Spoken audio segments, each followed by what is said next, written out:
ほら、ルフィ、今一緒に海賊になる仲間を探してるんだ。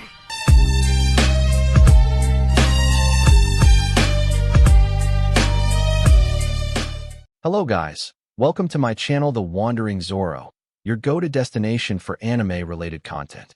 And if you're new here, don't forget to hit that subscribe button and turn on notifications so you never miss out on our latest videos. In today's video, we're going to be diving into part 2 of the series What If Izuku Had the Ability to Copy and Upgrade Quirks. So be sure to stick around until the end, and let's get started. After the conversation with the detective and the principal, Izuku and Inko were given a ride home to start packing their things to prepare to move into their new home tomorrow. Izuku was more excited because he gets to train his new power and body and maybe have the opportunity to get more new quirks, mainly a regeneration quirk and possibly a quirk that turns your bones into metal. They were nearly done.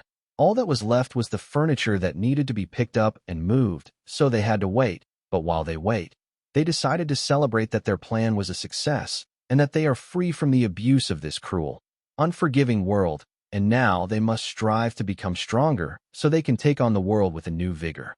Izuku also had an idea that has been on his mind ever since he met All Might. The All Might mech had to go. Every time he saw it, it was like pouring salt and lemon juice in your eyes than looking at the sun for all eternity.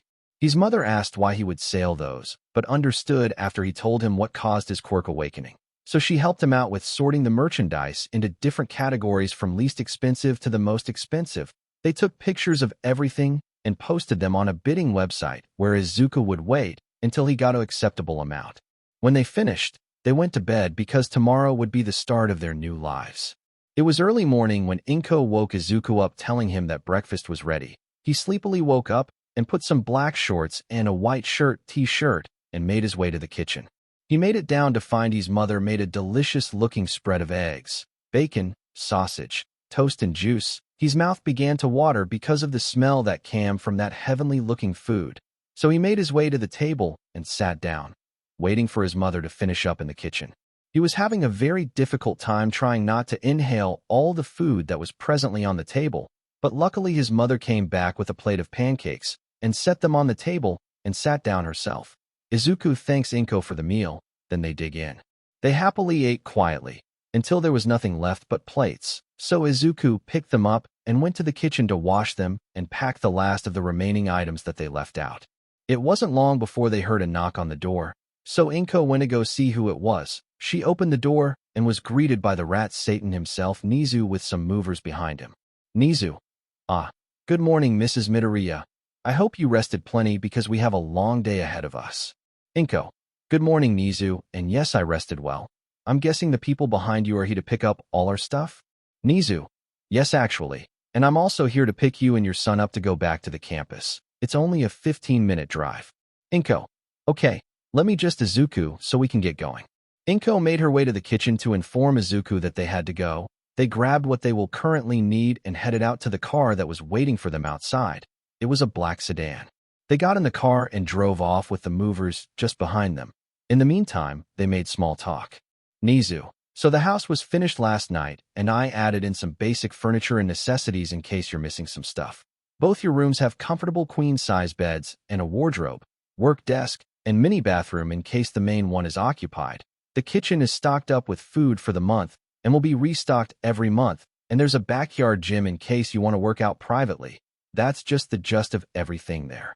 Inko, don't you think that's a bit too much? Nizu, nonsense. We're going to be neighbors and I want you two to feel as comfortable as possible. Inko, well, thank you for your hospitality.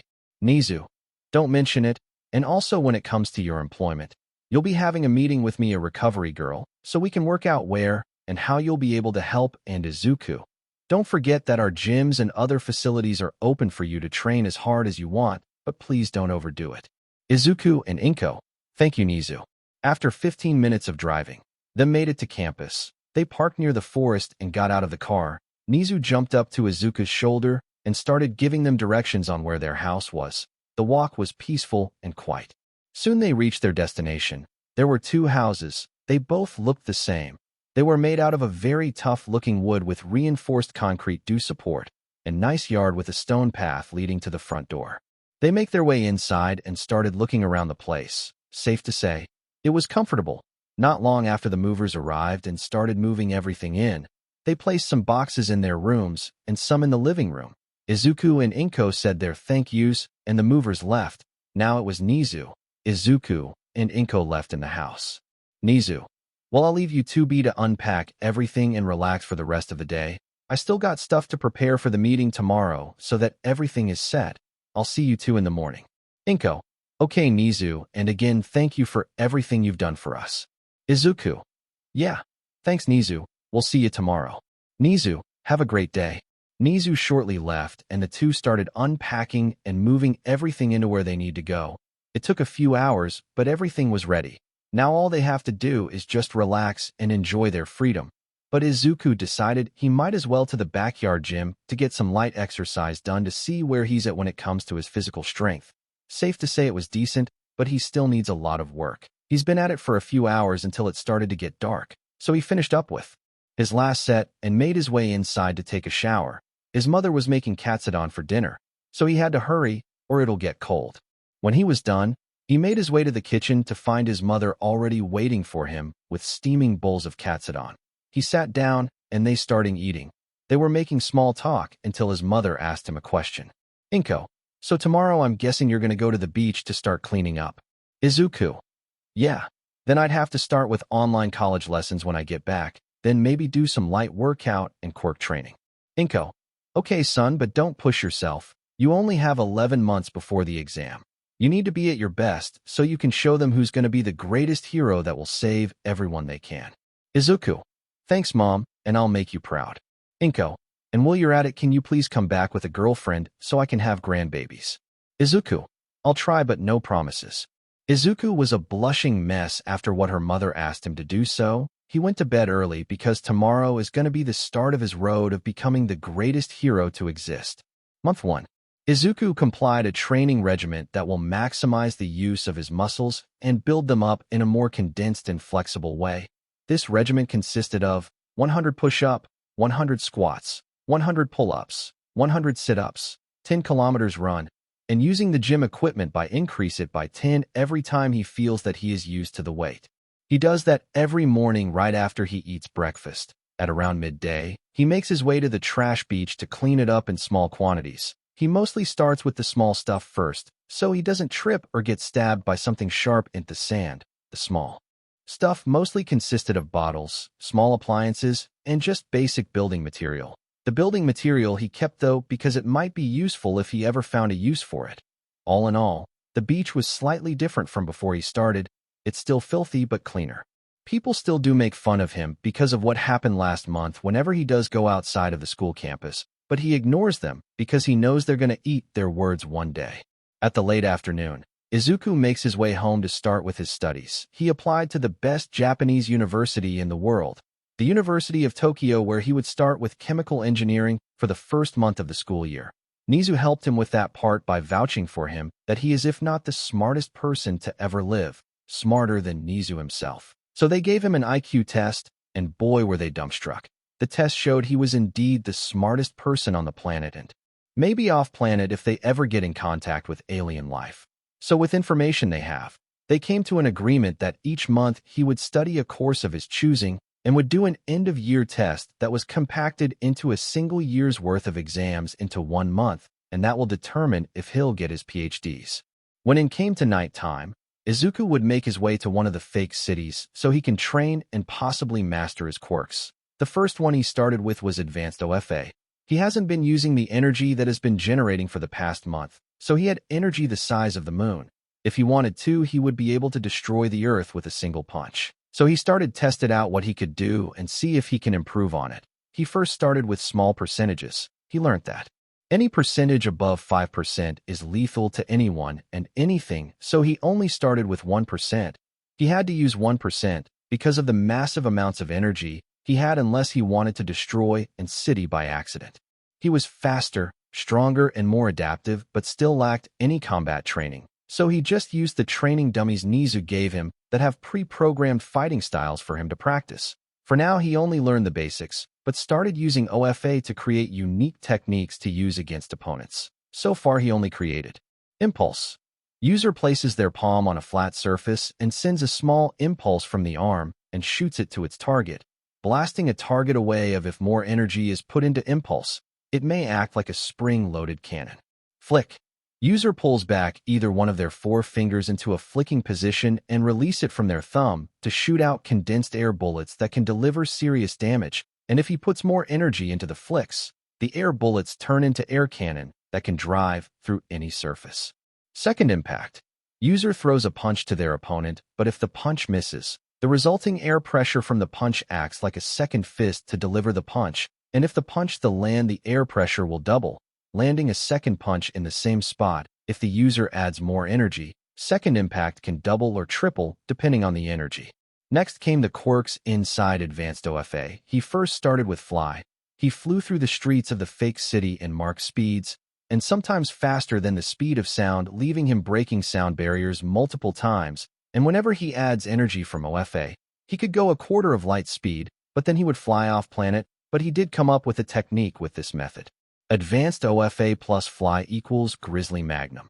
User will fly to incredible speeds to gain momentum while pulling both arms back in an eagle position. When enough momentum is gained, the user comes to a complete stop and launches their arms forward, launching a car-sized air cannon at a target, or in this case, building that will go through anything and everything until it loses energy. The next quirk was Construct. He would create different shapes and objects that he could use for either defense or offense. The limit to how much he could construct was only limited to the size of small cars, so he had to be creative, but whenever he adds OFA, the construct becomes stronger, and the size of the constructs increased to the size of small house. He created some technique to complement the increase in power. Advanced OFA plus Construct equals Black Spear. User points their index finger and middle finger to a target and coats the hand all the way to the fingers until it creates a sharp point at the end. The construct coils like a spring around the fingers and adds OFA to make it more coiled. Then when ready, the user unleashes an attack reaches speeds half the speed of light. Anything in the path of the attack will turn to nothing. Danger Prediction is good on its own, and he can't really add energy to it because it's not an emit energy, so he decided to combine it with Construct to create. Danger Prediction plus Construct equals Ultimate Defense.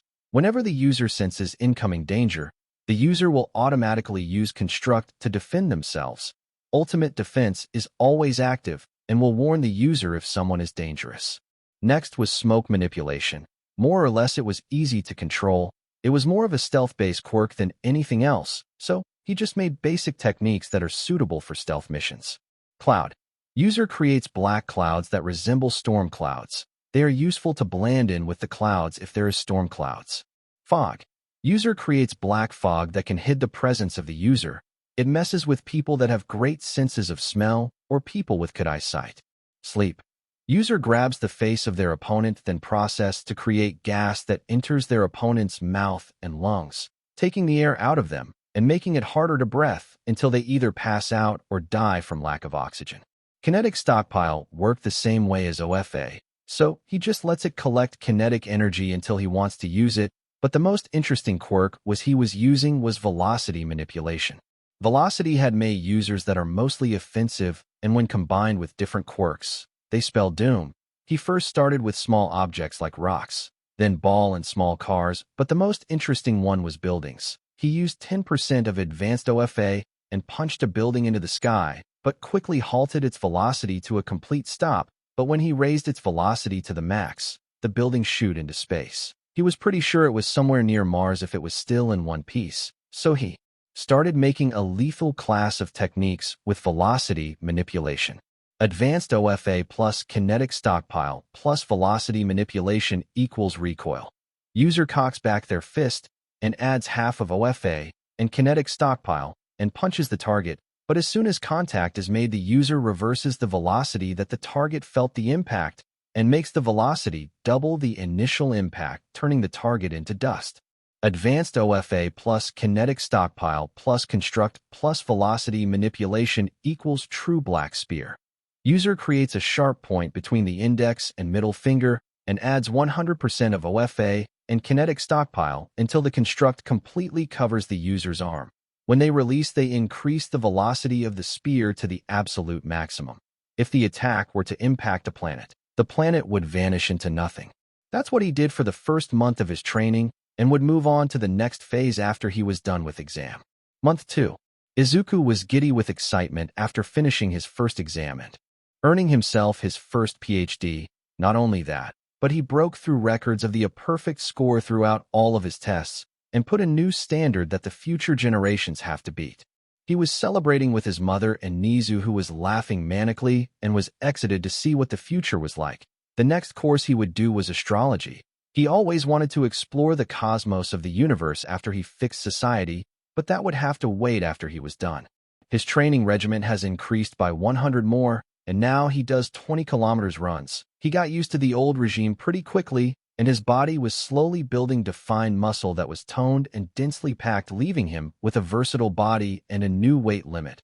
He can now start lifting large appliances such as washing machines and fridges, and if he wanted to, he could lift small cars, but he'd have to put effort into it. But the beach was steadily getting cleaner than when he started, so he just kept on pushing. He is currently an intermediate in hand-to-hand combat, but was bordering on expect. He just had to refine what he already knows before moving on to more expect level stuff. But he was getting there, but now was time to train a new quirk he had in his bag of tricks.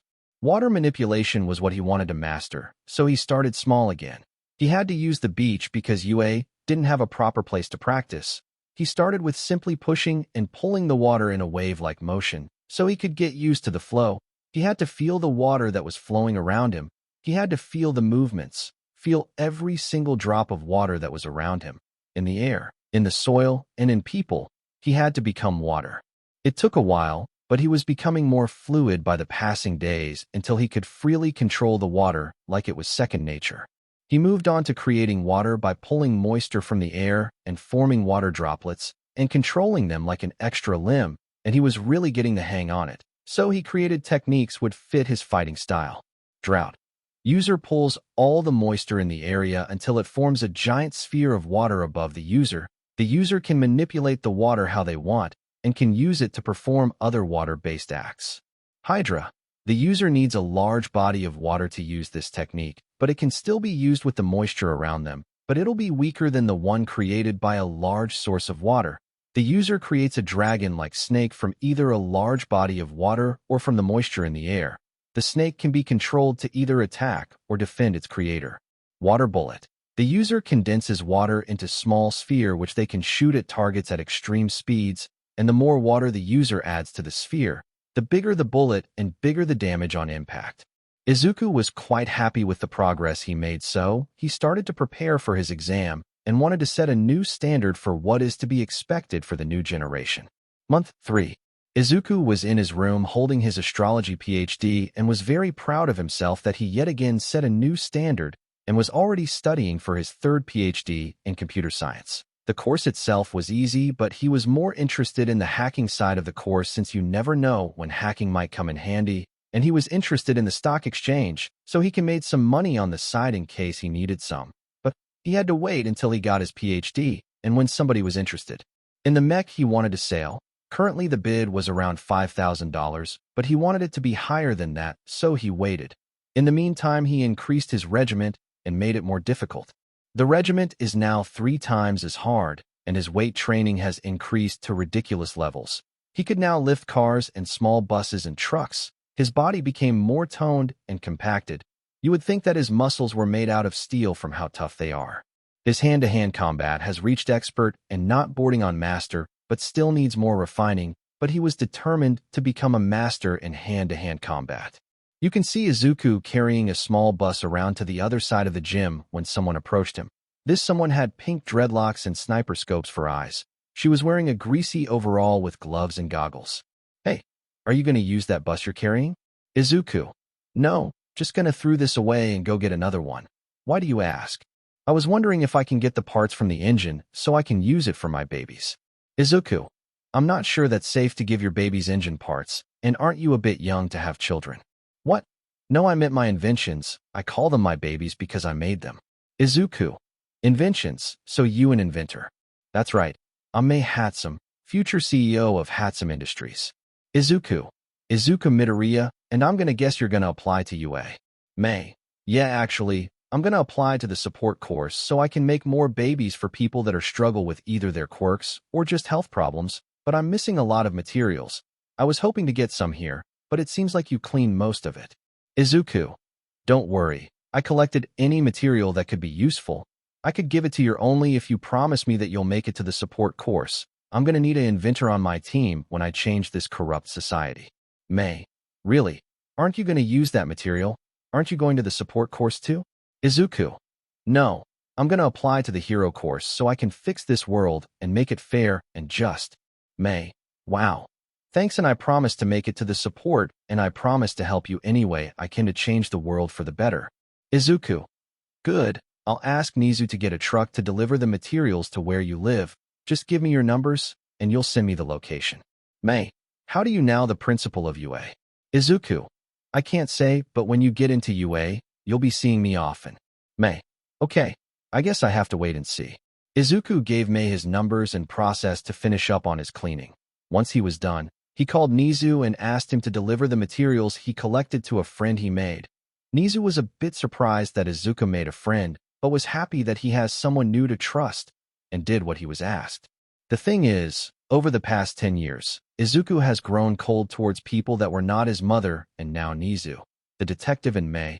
He doesn't trust anyone else besides those three because anyone that approached him would either ridicule him or hurt him, so he never trusted people that much. It was now time to practice wood manipulation. He decided to go to the forest area to practice. At first, he wasn't sure how to control it, but felt like it was the same as water. He had to feel the power to properly understand it, so he took the lotus stance and focused. He felt the earth breath with life. Everything that was on the ground or tress, he could feel them moving about. Not too long after that, he was in sync with the earth, and now was practicing the many ways to use wood. He started by growing small flowers and trees until he reached big trees. He created techniques that are more even in offense and defense. Wood clone. User creates clones out of wood that they can command to do what he wants. Wooden golem. User creates a large humanoid golem that follows its creator's orders and protects its creator. Sudden birth. User creates a wide-scale forest that covers a specific area and the user can control every tree that is created. Deep forest emergence. User creates a forest of roots that attack anything and everything in its path. Izuku was happy with his level of control and was now preparing for his exam. Month 4. Izuku Midoriya, the youngest to ever own 3 PhDs and looking to go for his 4th, which is astrophysics. He was really curious on the concept of black holes and was wondering if he could travel between galaxies and visit other planets that might have life. So he started preparing for the tiresome exams. He's gotten very bored with the process, since he pretty much knew every he could from astrology, but he had to follow rules. So during his classes, he mostly just focused of the stuff he hadn't learned, but pretty small, but rules are rules. Izuku and May have become somewhat best friends. He still didn't tell her about where he lived and what quirk he had, but is slowly getting there. He was only afraid that she might judge him for having a villainous quirk, but her personality says otherwise. He's been slowly opening up on his past and how they treated him and mother, but not the brand they both have. May told him that he was also discriminated against since he had a weak quirk, but never really physically hurt her. Just verbally, but she never let it get to her because of her mother's support. Izuku was very angry about how society puts values on people depending on their quirk status, and was even more determined to fix this society, and by May by his side, hopefully. Izuku's training reached the peak. He was now a master of hand-to-hand combat, but was wonder about weapons training, but Nizu said that we'd need snipe for that. But he wasn't ready to reveal himself yet, so he just focused on perfecting his fighting styles so they are unbreakable and unpredictable. The trash beach was nearly clean. There were just large vehicles left. He knew he could probably finish cleaning, but decided to do it next month. He wanted May to see him finish cleaning this place. She told him that she was going to visit some family the last week of this month, so she was going to come back the following month, so he was going to wait. Weight training has been really paying off because now his body looked like a lean bodybuilder, but instead of bulky muscle, it was more compact and dense muscle. He was able to lift large trucks and buses, but he was looking to hold up larger stuff, so he doesn't rely too much on his quirks, so that what he did, he increased his weight training to the absolute max. The next quirk on the agenda was psychokinesis. The quirk itself wasn't really hard to use, so he just tested what were the limits by picking up larger items and slowly increased the weight until he reached building-sized levels, but also the smallest items he could move. Freeze. User freezes the target by restricting their movements. Brain dead. User pulls a very vital artery to either kill a target or cause irreversible damage. Zone. Anyone trapped in this zone cannot move except for the user. Barrier. User creates a barrier of pure psychic energy that is nearly unbreakable. He also taught his mother these moves, but warned her about brain dead, but was happy that I could teach my mother some defense she could use if he wasn't there to protect her, but now was the time for his exam. Month 5. Izuku was really wondering whether there was a PhD for having PhDs, because he was sure he was the only person to ever have 4 of the hardest PhDs. Not much happened after that. Just him going for economics, because someone finally bid the amount he was hoping for. The bid was $10,500, and the buyer wanted to meet in person to see who was selling. Izuku was skeptical at first since this was a complete stranger he was going to meet. He knew that he could handle himself, but he'd rather be prepared, but his worries were slightly assured. When he said they should meet police station, he knew the detective was, so he agreed to the meet-up. He told his mother that he was going to go meet the buyer, and said he'd be careful. Izuku was sitting on a bench with a box full of organized All Might mech that he didn't want to see anymore. He was sitting peacefully until somebody approached him. The man was wearing a sky blue suit with a yellow dress shirt with a polka dot tie. He had green hair with yellow strips going along his combed hair. It was none other than Sir Night-Eye. Mitoffman 223. Izuku. God, I hate that username. Izuku. The Night-Eye 771. The Night-Eye 771. Before we proceed with this transaction, may I ask why are you selling your mech?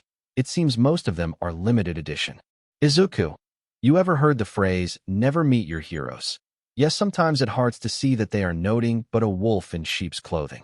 Sir Night-Eye looked at me skeptically, but I brushed it off as him being slightly offended since he was All Might's former sidekick. So I decided to get this over with and handed him the box, and started looking through it to make sure everything was in there. When he was done, he handed me the money in an envelope. I checked and made sure that the money was there, then we parted ways. I made my way home and started with my workout, and prepared to meet May so I can finish cleaning the beach. I was going to tell May the truth about my past and quirk.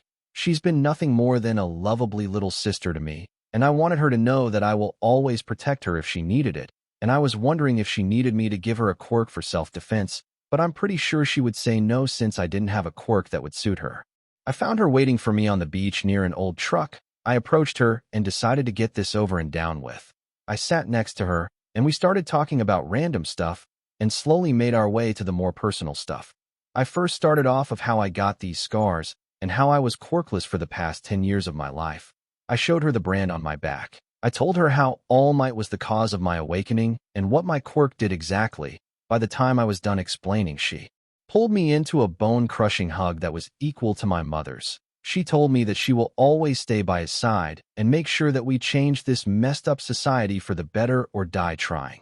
After that was done, I told her that I needed to practice on last quirk he had, and was one that he didn't really like, but can be used to its fullest potential.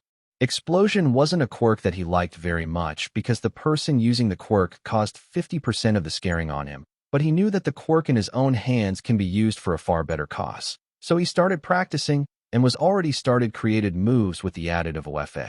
Advanced OFA plus explosion equals final flash. User charges 2 massive explosion in each hand, then cup their hand in front of them, and release a nuclear-level explosion that would everyone and everything away. Velocity manipulation plus explosion equals delayed explosion.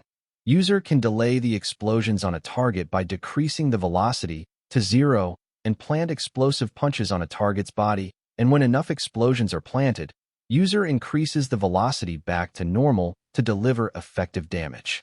He knew that there were other moves he could create, but he didn't have the right quirk combo to do it, so he had to wait, but now was time for his exams.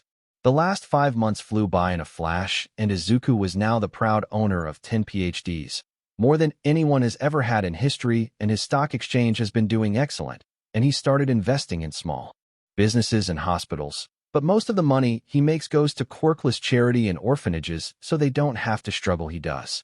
He perfected every technique in his arsenal to the highest degree and has created more quirk combo techniques that are mostly lethal. His body is the embodiment of hard work. Muscles so defined you'd think he was made from a rock that was crafted by Michelangelo Buonarroti. He also noticed that his eyes had a new set of color.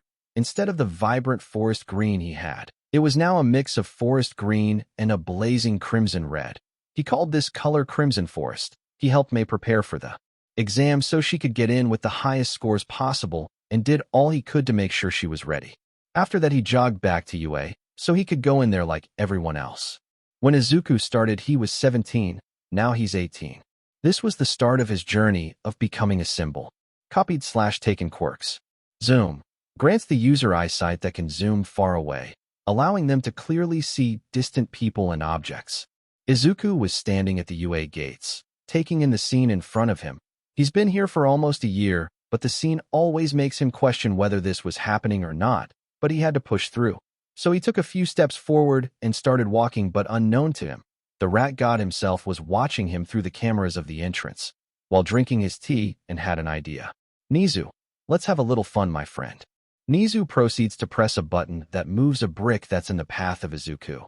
The brick is moved upward that catches Izuku's foot and proceeds to make him fall, but he caught himself using fly and was about to upright himself, but had the feeling someone was about to touch him, so out of reflex, he quickly grabbed the hand that was about to touch him and was about to let loose a punch when he stopped. Zero gravity copied evolved gravity manipulation. He looked up the hand he was holding and was met with chocolate brown eyes, a round face with a permanent blush and brown hair that had the tufts framing her face. She was wearing a female school uniform that's from a school that he had no idea what it was. I kept on staring at her until she said, do you mind letting go? You're kinda hurting me. Izuku immediately let go and just looked at her and said, Izuku, I apologize for that, but next time don't just try to grab someone out of nowhere. Sorry, I thought that you were gonna fall, so I thought I should help, but it seems that was my mistake.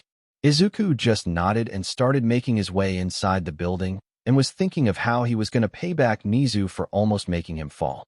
Izuku made his way to the exam from where he was met with a room packed full of students from different schools. There was one that had 6 arms and a mask, another that had a bird head, and one that was overly dressed and had glasses. He made his way to his set and waited while the room was still filling up with more students until a person in a trench coat and weird helmet entered the room. All right, students, I would like you to settle down because we are about to begin the written exam. I know some of you are nervous, but fear not, because this exam will test you on how you answer these questions truthfully and honestly, and now I will hand out the papers. The trench coat wearing hero, which now I recognize as ectoplasm, spits out a gray fluid that starts to form as clones which start to distribute the exam to everyone. But when he reached my table, he handed me a much thinner exam compared to everyone else. Ectoplasm. Nizu has informed me to hand you this exam that he personally made. I do not know why he did it, but I wish you luck. The exam I received was a simple piece of paper that he one question. That question was how were quirks formed.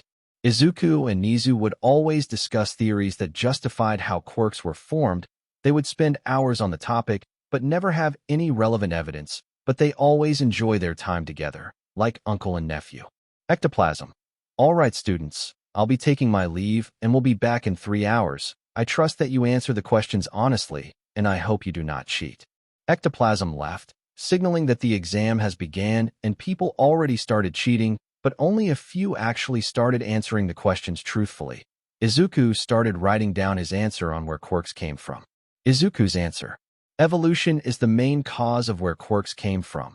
Since every living organism has to adapt to a change in their environment, the body of said organism begins to adjust on what needs to be changed to survive and would pass down the change to their offspring, so that they would be accommodated for that change, and over time would reach a point of balance of adaptability where the body can naturally adapt to change. Since humans were evolved from apes, they started changing how they communicate and how they walk and think, slowly learning to think more logically than relying on instinct. They first needed to adapt to their increased brainwave function by forming words. Those words would turn into sentences. Those sentences were still basic, but still carried meaning, and that meaning would help humans evolve much faster. 1,000,000 years or so the past, humans had started being born with less hair around their bodies and started wearing makeshift clothes made from animal hide, and started making weapons to hunt easier. They started making packs that soon turned into families that rely mostly on the head of the families to provide and protect them, and they would teach the next generation. A few more million years later, humans discovered electricity, which would soon start the revolution of technology. Humans had started creating things that would help further the evolution of humans. They would have conquered the cosmos by now if quirks weren't discovered. A quirk was an evolutionary breakthrough that halted the progress of human evolution. Since quirks were discovered, people would put values on people that have powerful quirks, and those that hadn't a quirk would be treated less than human. This caused society to go back to the Stone Age since quirks were everything, and that halted the advancement of technology, it barely being able to evolve. The technology that was still being made were support gear for heroes and villains alike, so progress was slow. Izuku has been writing for 3 hours straight until the bell rang, signifying that the exam was over, and Ectoplasm entered the room to collect the papers. Ectoplasm. All right, students, please go to the auditorium for a briefing on your practical exam.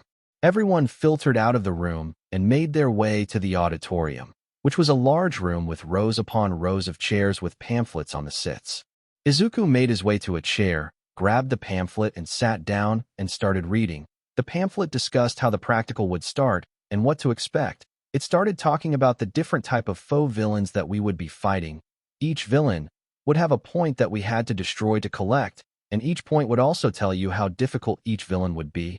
There was the one-pointer. It was a robot that used a single wheel to move around with. It was green with steady-looking metal and big arms that looked like they pack a punch.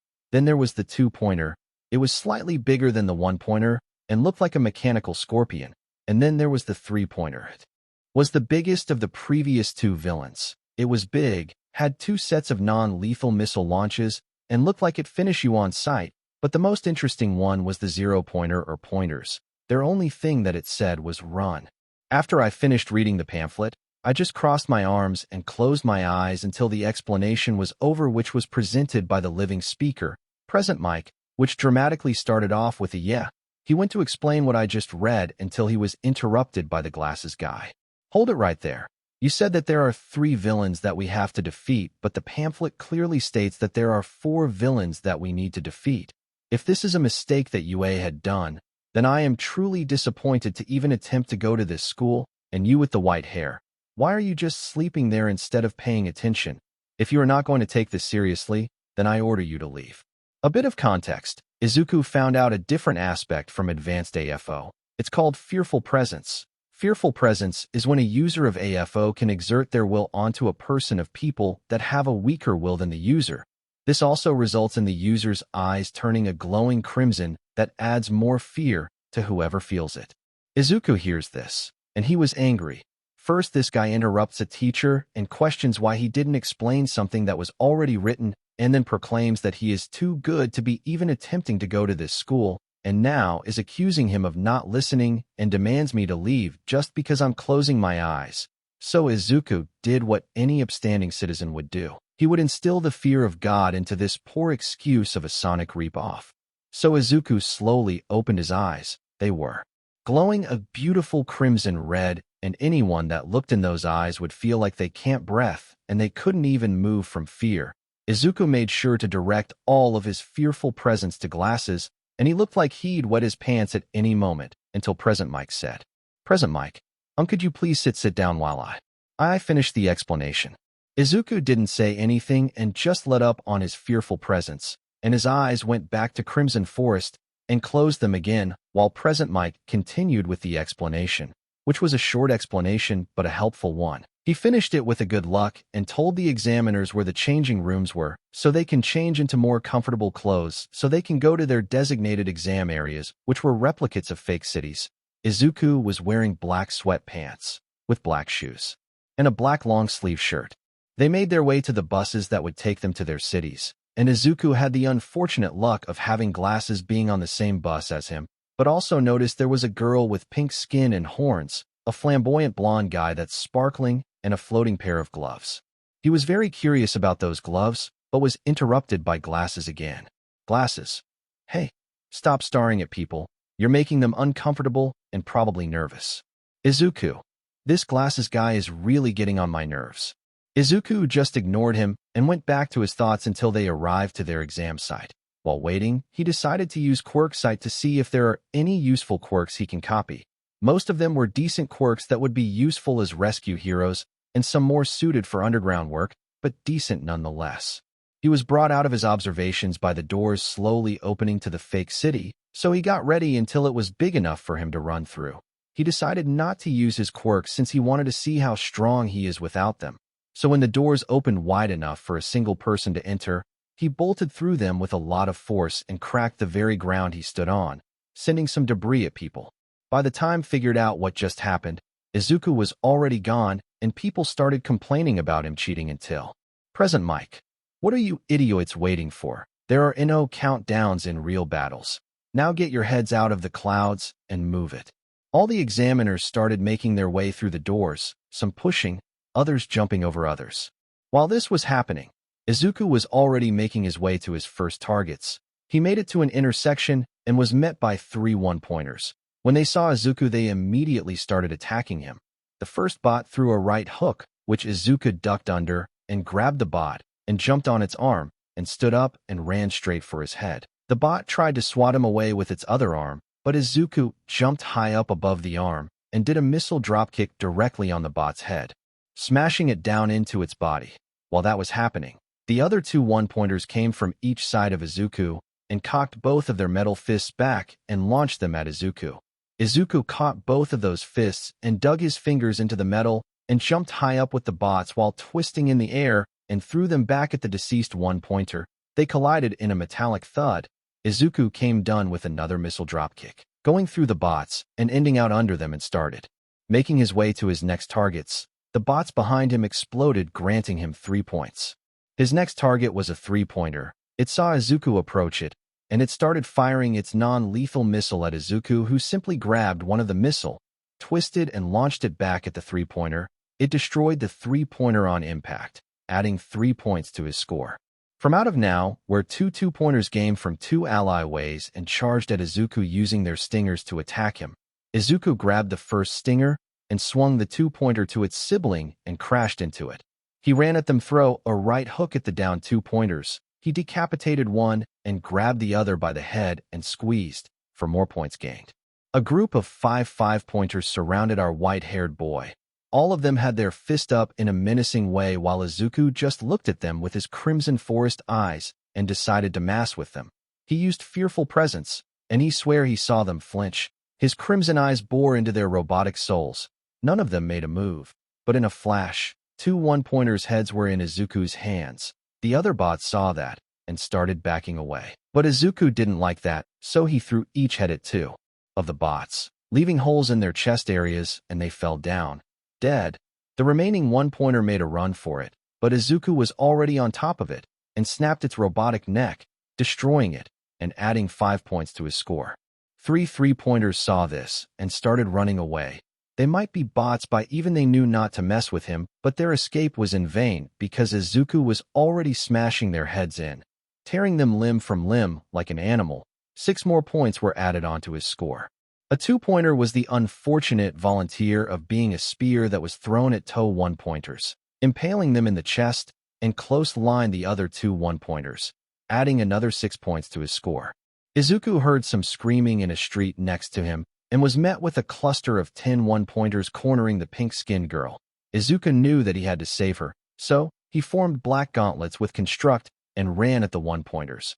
One of them noticed Izuku, but was met with a gauntlet-covered fist to its metallic face, launching its head to the other one-pointers, alerting them that someone took out their sibling.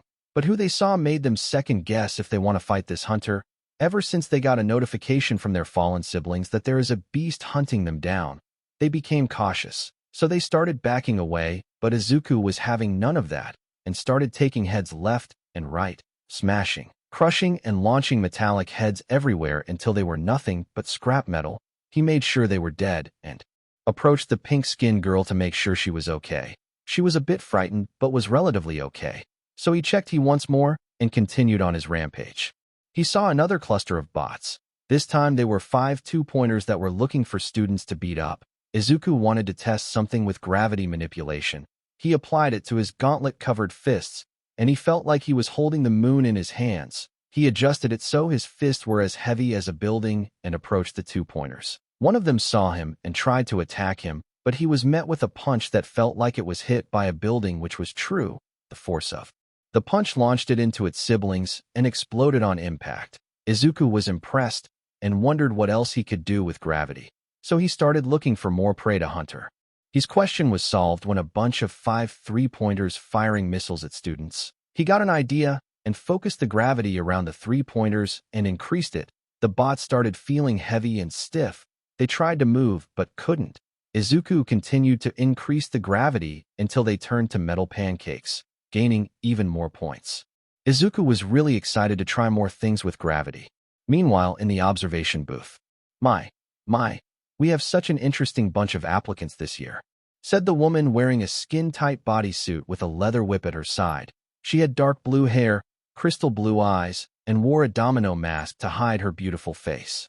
"Some use reconnaissance their advantage," said a living block of cement looking at a screen that shows a person with a mask using their 6 arms transform into eyes and ears, and a girl with earphone jacks to look for bots and any participants that are in danger. "Some use pure raw strength to move forward," said Ectoplasm, who was looking at a screen that showed a participant with red hair that turned most of their body into a stone-like structure, and another participant that turned their whole body into steel. "Some use speed to blitz through everything," said an astronaut that was looking at a screen that had engines on their calves running really fast. "The most impressive one of all is the one that uses all of these attributes to their advantage," said the dog, bear, rat, that is known as the rat god Nizu, while looking at Izuku destroy and help participants left, right and center, while Inko was watching with a proud smile, seeing her son take the first steps of changing society for the better. "Nizu, do you know that participant with the white hair?" "Nizu, why yes I do, he's my nephew after all." Silence. Everyone expect Nizu and Inko. "You have a nephew? Since when?" "Nizu, since 10 months ago." "Then why didn't you just give him a recommendation instead of letting him do the exam?" "Inko, I believe I can answer that." "Inko, you know who he is?" "Inko, why yes I do, Midnight. He is my son after all." "Midnight? Son? Then how come I've never seen on campus before?" "Nizu, I was the one who hit him. I wanted him to focus on himself first before you can meet him. He has a very troubled past that I wish not to speak of." "Midnight. Okay, I get that, but why is he not recommended?" "Inko, because he feels like he doesn't deserve to be recommended. He hasn't earned that privilege like everyone else has." "Why is that?" said a man that had a headpiece that belonged to a construction machine. "Nizu, he only recently awakened his quirk." "Midnight. What you mean recently?" "Nizu, to be more specific, 10 months ago, during the time of the sludge villain incident." "Wait, you mean that's the boy that got reprimanded by All Might?" "Nizu, the very one, when All Might belittled him in front of everyone. Those emotions caused his quirk to awaken, a powerful quirk to boot, and I wouldn't blame him if he became a villain then and there when he got it." "Then that begs the question, what is his quirk, because he's showing cases of multiple," said a very short old lady that was wearing a pink dress with a lab coat and a belt with the letter R on it, and holding a syringe-shaped cane. "Nizu, I'm afraid that I can't tell you until we get the detective, Izuku, Inko, and my permission, because this is a very delicate matter that if people find out, it might cause a war." "Midnight. So it's that serious, then when can we know what exactly his quirk is?" "Nizu, I'll call the detective to meet us here at school, and we'll have a meeting with every staff member, because I need to address something with all of you regarding Izuku." Ectoplasm. "But it looks like Aizawa won't be here, because he's in Okinawa right now on a mission, and Yagi said that is helping out his successor deal with some stuff." "Nizu, did he say who he chose?" Ectoplasm. "No. All he said was he was strong." "Nizu, I see. Anyway, let's see how the participants handle this surprise. I wonder what Izuku will do," said Nizu as he presses a big red button that says in bold, "Do not push," but he pushes it anyway, and soon there was a rumble. Cut back to Izuku. Izuku just helped a guy that had purple hair and looked like they really need to sleep until he heard screaming and felt the ground shake. People were just running away without caring for the people they pushed down or trample. Izuku was very annoyed at this. They were supposed to be the next generation of heroes, but they're running like cowards. Izuku looked in the direction they were running from and saw 3 huge bots the size of buildings wreaking havoc on the buildings.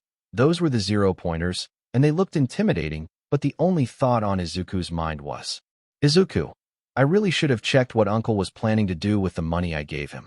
His thoughts were interrupted when he heard a shout for help in the direction of the bots, but couldn't see anything, but heard the shout again, and decided to use Quirk's sight to find whoever was asking for help until he saw.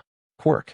Light refraction. The user has a body that either naturally or through other means reflect light. Izuku saw the person and without hesitation, bolted at max speed, seemingly teleporting to this person. Izuku saw that this person was trapped under rubble and looked like they were in pain.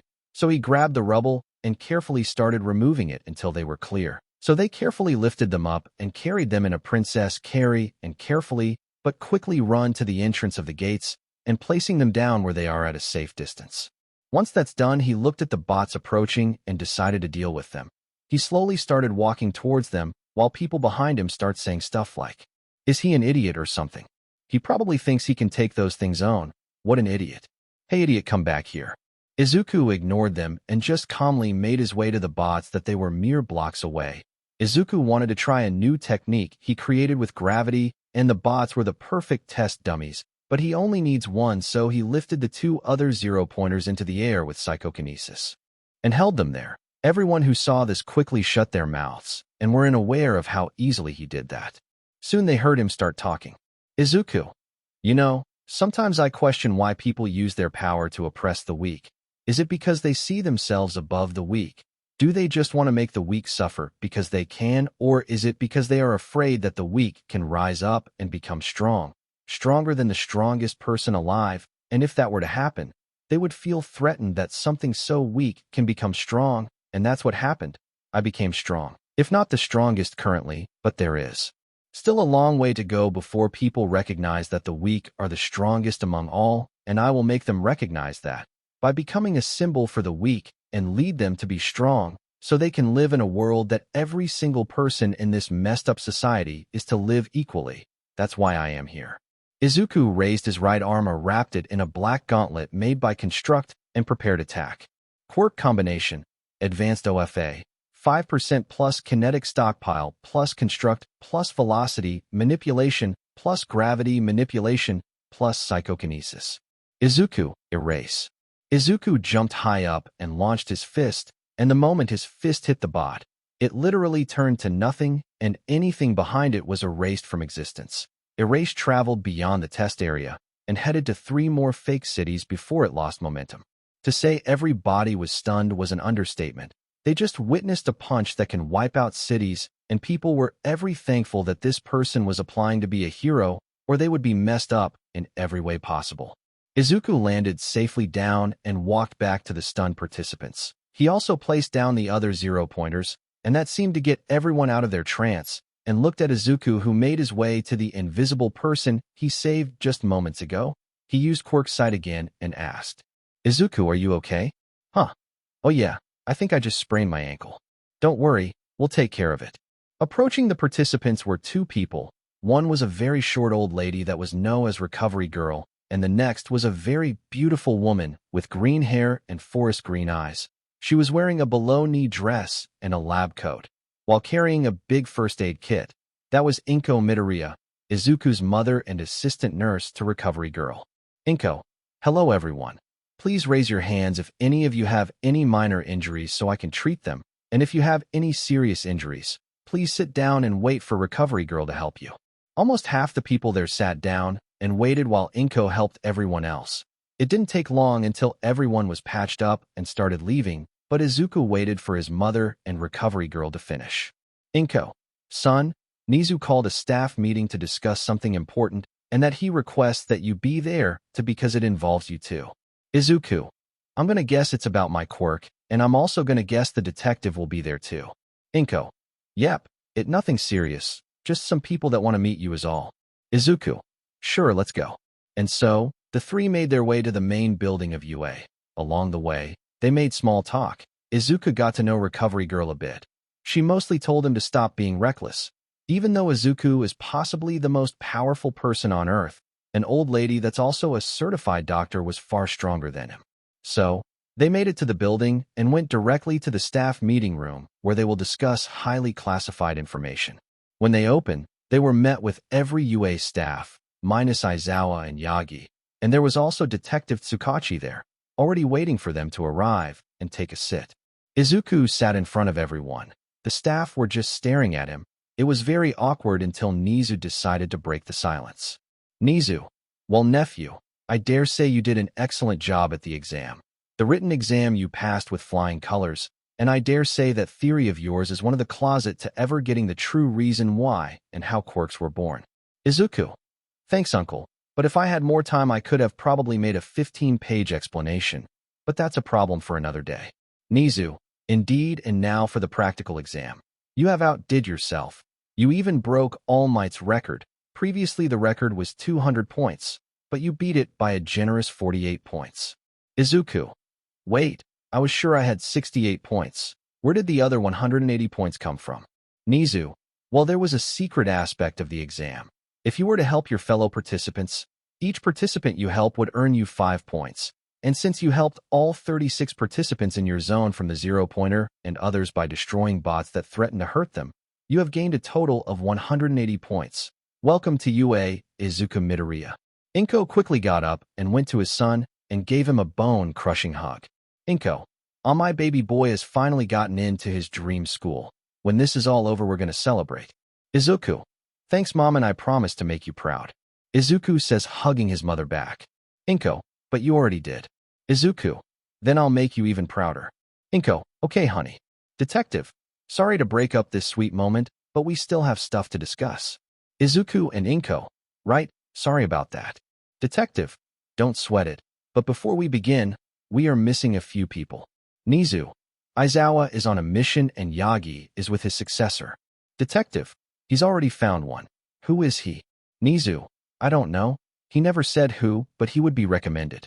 Detective, I see. Well, we'll tell them when the time comes, but the people in this room will have to keep their mouths shut and to not tell anyone what we are about to tell you, because if people found out, it's going to cause mayhem. Present Mike. Wait, so important that could cause that much trouble? Izuku, it's my quirk. Midnight, what is your quirk exactly? Nizu, do you guys remember that villain All Might fought 15 years ago? Recovery Girl, the symbol of evil? Nizu, the very one, and do you remember what quirk he had? Power Loader, the power to take and give quirks. But what's that has to do with the kid? People were starting to contact the dots, and they were slowly getting tense. Ectoplasm, wait, don't tell me. Hound Dog, that you? Izuku, that's right. I have all for one, but an advanced version.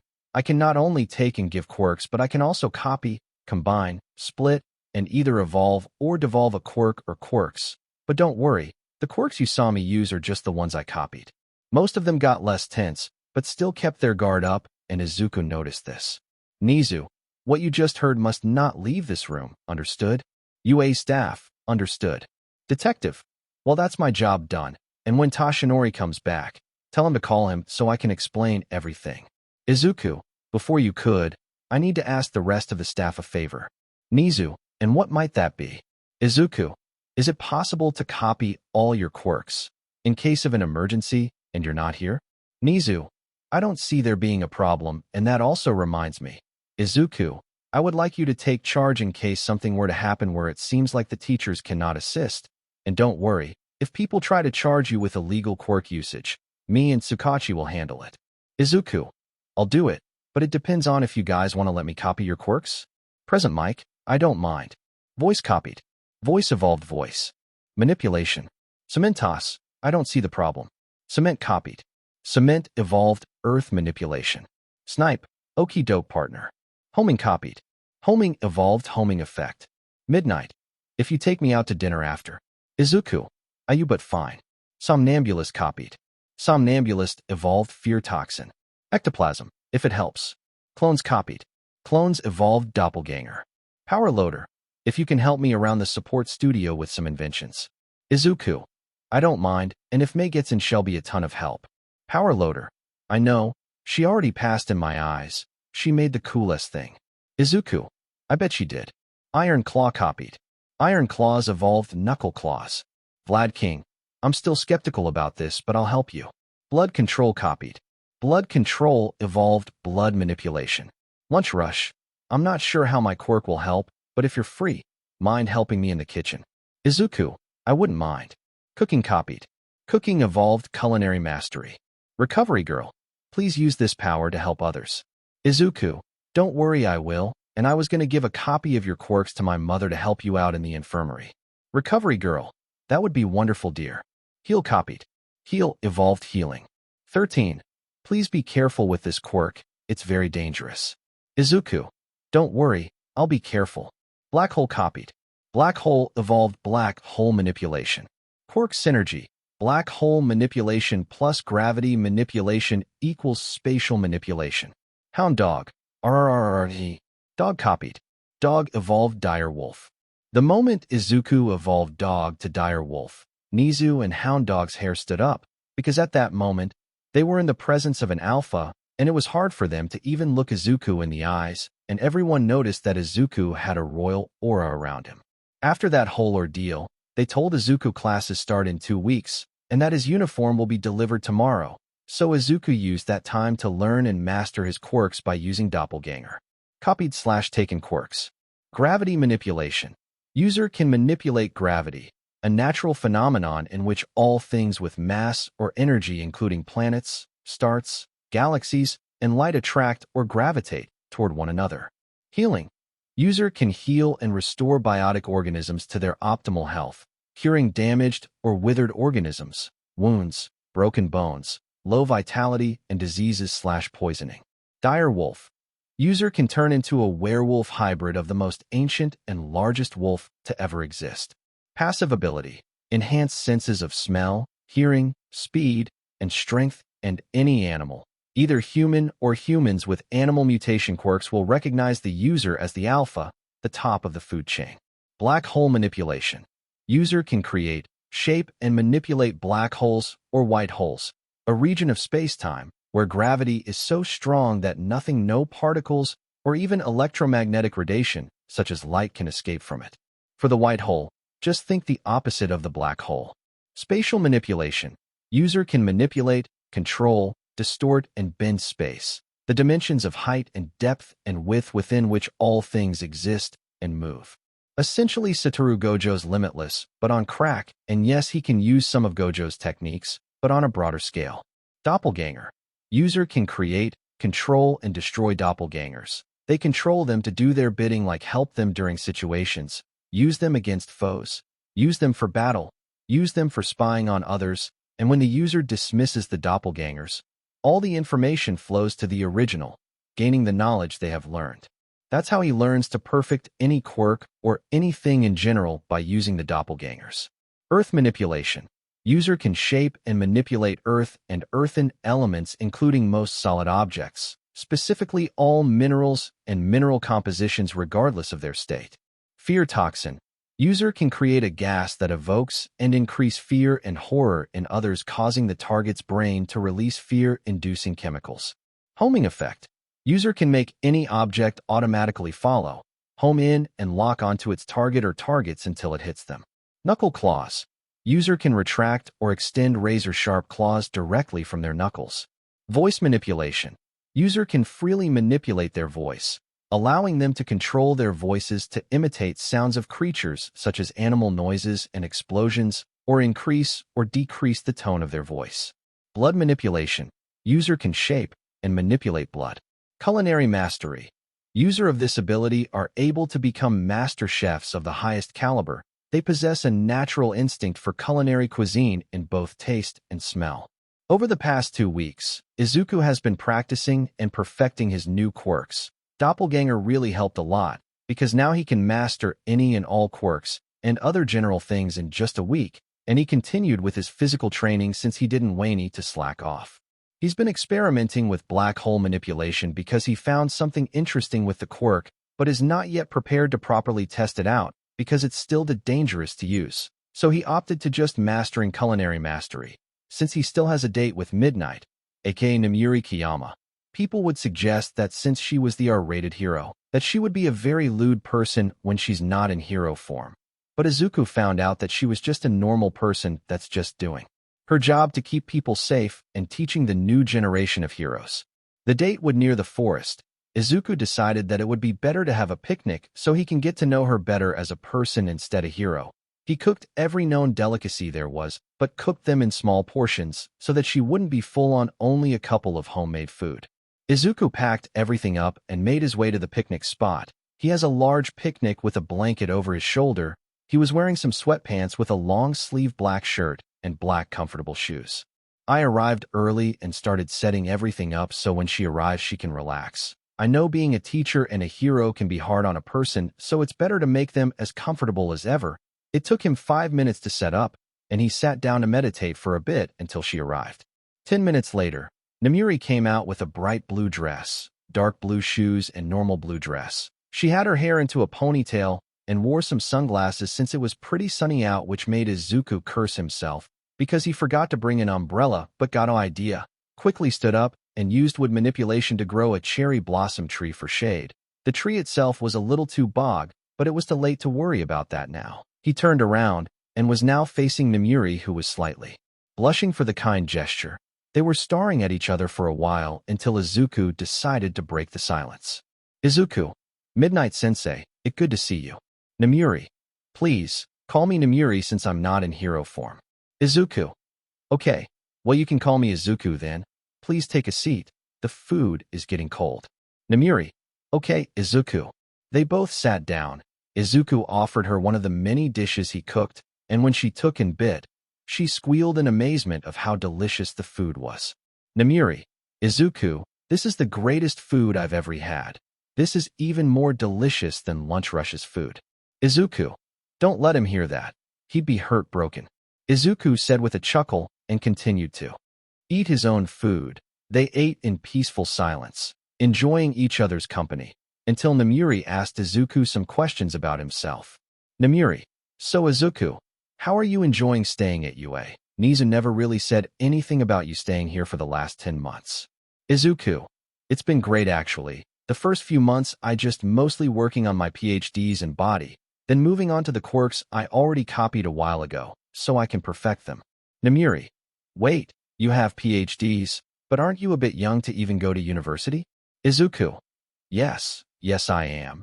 And I took online classes which only took me a month each to get my PhDs. I currently have 10, but I'm thinking of working on getting more. Namiri, how do you have 10? Izuku, Namiri, I'm literally the smartest person on the person, smarter than Uncle Nizu by a huge margin. Namiri, I see. Well, why are you even going to school if you're already done with university? Izuku, I want to get my hero license to change society. Namiri, what do you change society? Izuku, Namiri, tell me, have you seen how people treat the weak? How the strong abuse their power to do whatever they want and nobody isn't doing anything to stop it. The Hero Commission isn't doing anything. Heck, even All Might isn't doing anything. He's just adding to the problem. Namiri, I get what you mean, but how does All Might fit into this? Izuku, you remember when All Might did that interview and said anyone can be a hero? Well, that's just a lie dressed up as the truth. What he meant was anyone can be a hero if you have a strong quirk. Namiri, you're not wrong there. Some people with flashy quirks are the ones who become big-time heroes where they want fame and fortune instead of saving lives at any cost, including their own lives. Izuku, yep, that's why I want to change society, so they stop worshipping the strong and stop repressing the weak. I want to make a world where everyone is on equal footing, where there is no discrimination towards anyone that is quirkless, or having a weak quirk, mutation quirk, or a villainous quirk. I want to become a symbol, but I'm really sure what symbol I want to be, but I know that I would gladly fight the weak and protect them no matter what.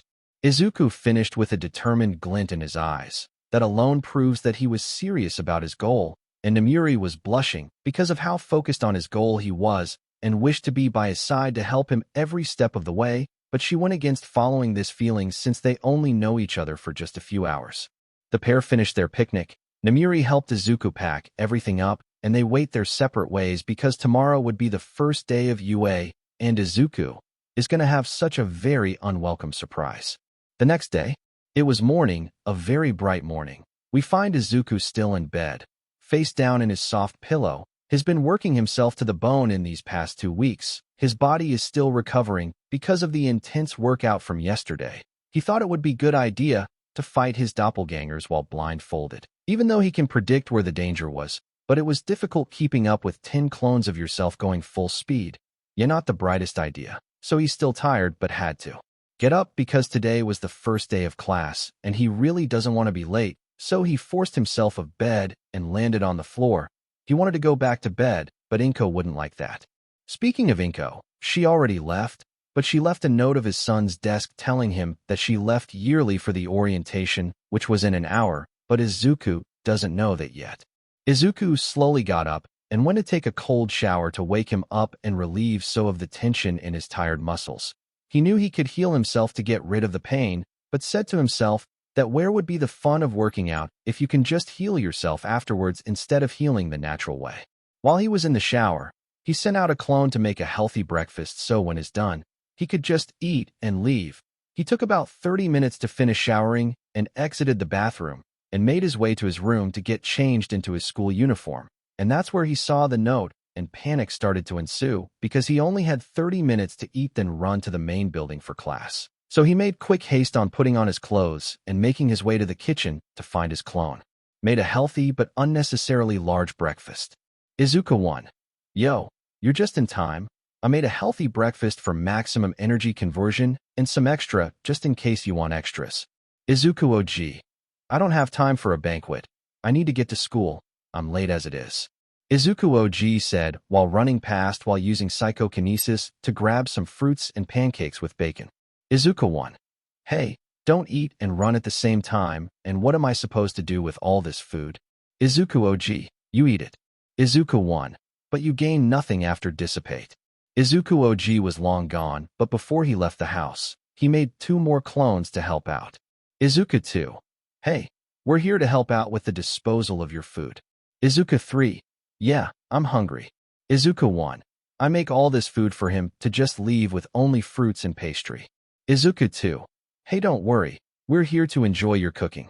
Izuku 2 tried to reassure Izuku 1 that at least the food won't go to waste. Meanwhile, Izuku OG was in the hallways where Class 1A was, since he really hasn't been in the building until now. He was lost, so he kept on through hall after hall until he saw at the top of the door 1A. He looked at the comedically larger door and wondered if he'd see someone that large in school, but soon he heard shouting behind the closed door, and their voices he heard were too familiar to his liking. So he took a deep breath and opened the door to see a very unwelcome sight. There, sitting with his feet on the table, arguing with Glasses, was Katsuki Bakugo, being as arrogant and hostile as ever. Glasses, get your feet off the table this instant. You're desecrating school property and also disrespecting the people that made these desks and upperclassmen that used these desks before us and the ones that will use them after us. Bakugo, who put a sick up your but tob this uptight you extra. Glasses, how rude of you to assume that. I come from a very respected hero family, and I won't tolerate being talked to like that. Bakugo, what, you think I even care whether or not you come from a hero family? I'd finish you right here, and now if you don't back off. Glasses, how dare you? Do you know who I am? I'm Ida Tenya from the Tenya family and little brother of the Turbo Hero Ingenium. I was the top of my class last year at Semi-Junior Academy, and I will not tolerate being talked to like that. Bakugo, oh, so you're an elite. I'm gonna enjoy putting you in the ground. Bakugo finished that sentence with a mocking grin while letting off small explosion in his hands, but his attention was shifted to who just entered the door. This person was Izuku Midoriya. Glasses caught where Bakugo was staring and also saw Izuku, and starting approaching him with hand chops that could cut steel. Glasses, hello, I am Tenya Ida, and I have been meaning to talk to you about. Izuku didn't listen to him and just phased right through him. He learned something with spatial manipulation that he can use ultimate intangibility. This allows him to be simultaneously both intangible and tangible. He can attack or make physical contact with their targets while their targets cannot touch or attack him. Even while he himself is making physical contact, he can turn it off if he wants to, but decides to keep it on anyway. He startled Ida, but he didn't care because he was making a beeline to Bakugo, where he too was startled that Izuku had a quirk, but got angry because he had one in the first place. Izuku made his way to Bakugo and asked him, Izuku, why are you here? Bakugo, why am I here? I should be asking why are you here? Izuku, I'm here because I earned my spot here, but you on the other hand should be rotting away in prison. Bakugo, what did you say to me, you shitty Deku? And how do you know about that? Izuku, because I'm the one who made sure you go to jail for all the things you did in that godforsaken school. Bakugo, that was you. Do you have any idea what you did to my reputation? You nearly screwed me over from even getting into this school. Izuku, that was the point, but now I have to go and find Nizu and ask him why the hell you even here. Izuku said while walking towards the door, but was stopped by a giant yellow cocoon. Yellow cocoon, where do you think you're going? Izuku, to talk to Nizu about a Pomeranian that's not supposed to be here. Bakugo, what did you call me? Yellow cocoon, sorry to break it to you, kid, but Nizu is currently doing an important orientation for the rest of the school. Meanwhile, with Nizu, to get soft and slick fur like mine, you have to get the right products that not only feeds healthy nutrients, but also pleasant-smelling flavors so that you always smell your best to make a good first impression. Back to 1A. Izuku, I'm sure it's important, but not as important as getting rid of that terrorist. Yellow cocoon, you don't get to decide who gets to stay here at school or not. I'm the one who does that. Izuku, no, you're not. Only Nizu gets to decide that. Yellow cocoon, doesn't matter. Now get to your seat. Everyone else is already seated, expect you. Izuku just started at the yellow cocoon and decided he can have a very important talk with Nizu. So he made his way to his seat that was in between and pink skin girl and a pair of floating clothes. He remembers saving them during the entrance exam, but now wasn't the time to reminisce. He had to take his seat so this day could properly start. The yellow cocoon inched its way to the podium and stood up. It unzipped itself to reveal a homeless-looking man with long black hair, tired black eyes, and a scruffy beard. He wore a gray scarf, black baggy long-sleeve sweater, baggy black pants, and tackle boots. Homeless man. Good morning, students. My name is Shota Aizawa. I'll be your homeroom teacher for the rest of these 3 long, tiresome years. He pulled out blue uniforms that had white stripes that looked like they spelled UA in bold. Aizawa, grab a set of these and go to the changing room to change into them. And meet me in the field. Hurry up. He placed the gym clothes on the podium and left. Everyone was very stunned at first, but Izuku just got up, took the ones that would fit him, and left. Soon everyone followed suit. They each went into their separate gender-specific change rooms. One for the boys, one the girls. When the boys made it into their change room, Izuku was already done, was leaving, but was stopped by a red-haired dude with sharp teeth. Red hair. Hey man, you finish fast. My name is Ejiro Kirishima. It's super manly to meet you. Kirishima presented his hand for a handshake. Izuku was skeptical at first, but thought that he might get a new quirk out of shaking his hand. So he used Quirk Sight to see what kind of quirk he has. Quirk. Hardening gives the user the power to harden any part of their body. The quirk protects them from most physical attacks. Izuku found that this quirk can be useful for both defense and offense, so he took Kirishima's hand and shook it. Harding copied. Harding evolved diamond armament. Izuku. Likewise, but I need to get to the field, so you guys better hurry up. Izuku then phased through most of them that were in front of the door and made his way to the field to find Aizawa, standing there waiting for them to arrive. While Izuku approached, he used Quirk Sight to see what kind of quirk he has. Quirk. Erasure allows the user to cancel out the quirk of anyone they look at. Expect mutant types. Izuku. It could be useful to me if I can just touch him without him noticing, cause I doubt he even knows what quirk I have. Izuku made it to Aizawa. He was looking at him with scrutiny, trying to figure out what makes him thick, but Izuku was also doing the same, but more intensely. He was more or less looking for any opening he had since he was tense the longer I kept looking at him. Izuku knew he can overpower him as it came to a fight, and he already knew that his erasure couldn't erase his quirks, so he was being cautious. Soon everyone else were making their way to the two who looked ready to fight at the sound of a gun. But Aizawa stopped looking at him, focused on the class that just arrived. Aizawa. Midoriya was the only one who actually took being on time seriously. You guys need to pull up your socks because being late can be a matter of life and death, but we'll work on that later. Right now we're going to be doing a quirk assessment test. The girl that Izuku met at the gates of UA on the day of the entrance exam spoke up. Round face. But sir, what about orientation? Aizawa. Each teacher is allowed to teach the class however they want and not wasting time on dumb orientations. Meanwhile, with Nizu again.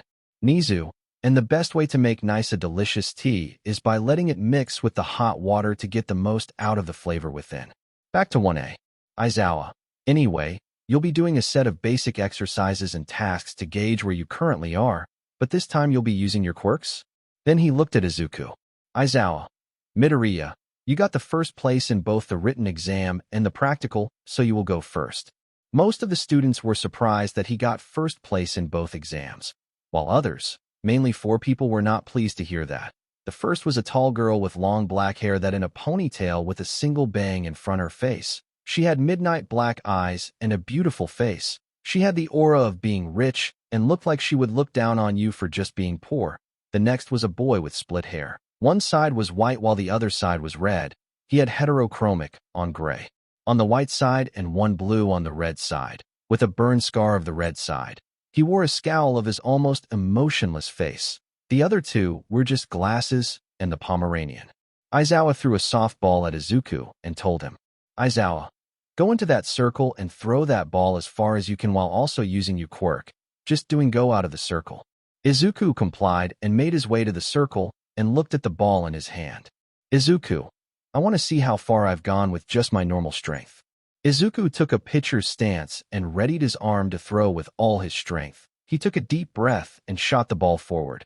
As soon as it left his hand, a shockwave happened and created a lot of wind, blinding almost everyone. The ball continued to fly through the air and reached the clouds until it reached its max height, then slowly made its way down to earth. When it landed, Aizawa heard a beep and looked at the device in his hand. Aizawa, 3,000 meters, but the strength he showed during the exam should be better than this, unless his purposely holding back. But I'm not going to have someone that half-assing it in my class. Aizawa, you got 3,000 meters, but you should have gotten much higher judging by your strength you showed at the entrance exam. But anyway, to everyone else, these tests will test how fair are your limits, and I expect you to give it your all. The pink-skinned girl spoke up in an excited tone. Pinky, cool, we get to use our quirks, this is going to be fun. Izuku, now you've done it. Aizawa, fun you say? Well, I got something fun we could do. Whoever gets last will be expelled with immediate effect. The whole class expect Izuku what? Round face. But that's not fair, it's only the first day. Aizawa, nothing's fair in this world. Crime happens every day because people that want to do whatever they want, because they have power over others. Do you think natural disasters are fair? They happen everywhere at any time and at any place. People suffer from natural disasters and villain attacks every day, fight for their lives because of how unfair this world is. So we as heroes have to make this world as safe as possible for the less fortunate. So you gotta move forward with a plus. Ultra mentality. They soon started with the tests. 50-meter dash. Many of the students here used their quirks in bizarre ways to get a good score, but the most impressive one was Glasses. He got 1.59 seconds. It was now Izuku and Bakugo's turn. They lined up, but Bakugo kept on trash-talking. Bakugo, once this day is over, I'm gonna kill you for trying to mess with my future, you quirkless piece of trash Deku. Izuku just ignored him, but just made Bakugo more volatile. Bakugo, HEY, don't you ignore me, you piece of trash. Start. Izuku literally just vanished and appeared at the end of the track. Earn a time of 0.01 seconds. Many of the others were stunned at how fast he was. Bakugo was stunned but got out of it and made his way to the end of the track with a time of 3.57 seconds, and Bakugo was angry. Bakugo, Deku, how dare you get a better score than me? Izuku just ignored him again, which just made Bakugo bark more. Standing long jump. Most of them cleared the sand pit. Some made it 3/4 of the way, and then came Izuku, who just jumped 3 times as far of the size of the sand pit. Side-to-side steps. A short boy with purple grapes for hair got first while Izuku got second. Grip test. A boy with 6 arms got first by using 3 of the 6 arms to get 540 kg, while Izuku got second with 500 kg. Izuku could feel that Aizawa was watching him with his quirk active, but he didn't pay any mind to it. Push-ups and sit-ups. Aizawa had to tell Izuku to stop because he just kept on going with taking a break. Long-distance run. Many of the students gave up after the 3rd lap, while only 3 were still going. It was Izuku, Glasses, and the rich girl who made an electric bike.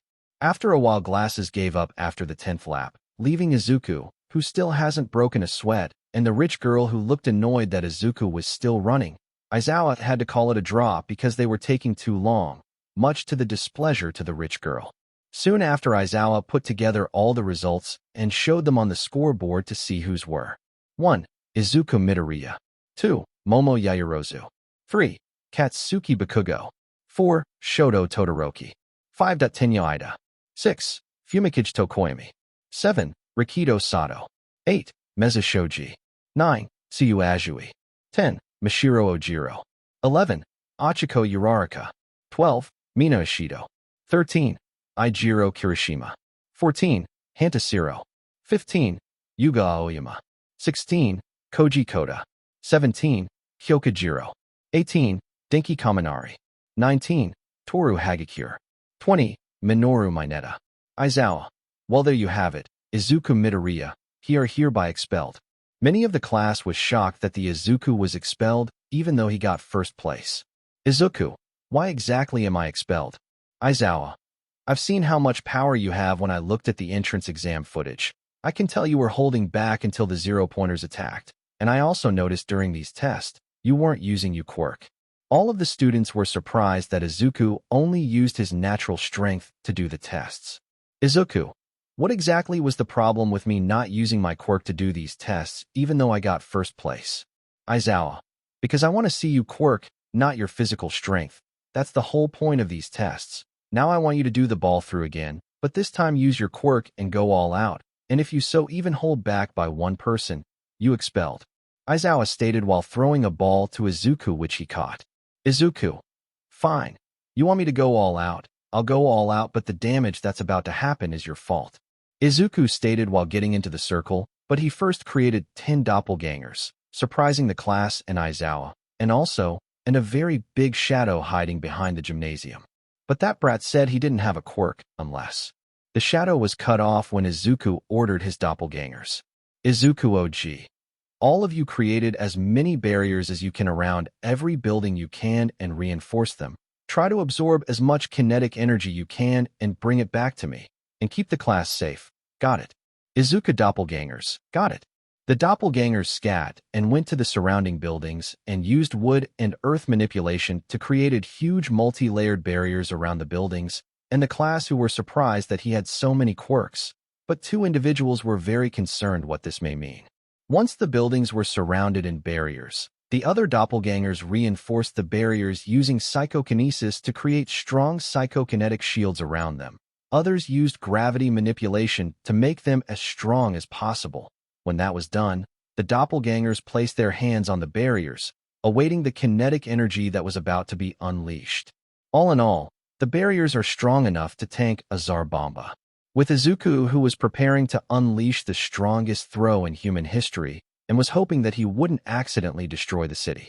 Izuku, if Aizawa wants all out, I'll give him all out, but I'll only add 10% of advanced OFA, because right now, the energy that it generated is the size of our solar system. Izuku covered his right hand in a black reinforced gauntlet with Construct and Power Up. Quirk combination, 10% advanced OFA plus kinetic stockpile, plus velocity, manipulation, plus psychokinesis, plus spatial manipulation, plus explosion. The ball in Izuku's hand started to be surrounded by a black aura while rocks around Izuku. His eyes were crimson and glowing, and he was prepared to let this ball loose. Izuku, Stardust. Izuku threw the ball, but as soon as it left his hand, it just vanished, but up above the clouds just puffed into nothing, but one of the doppelgangers turned around and, Izuku won. I would advise you guys to quickly cover your eyes.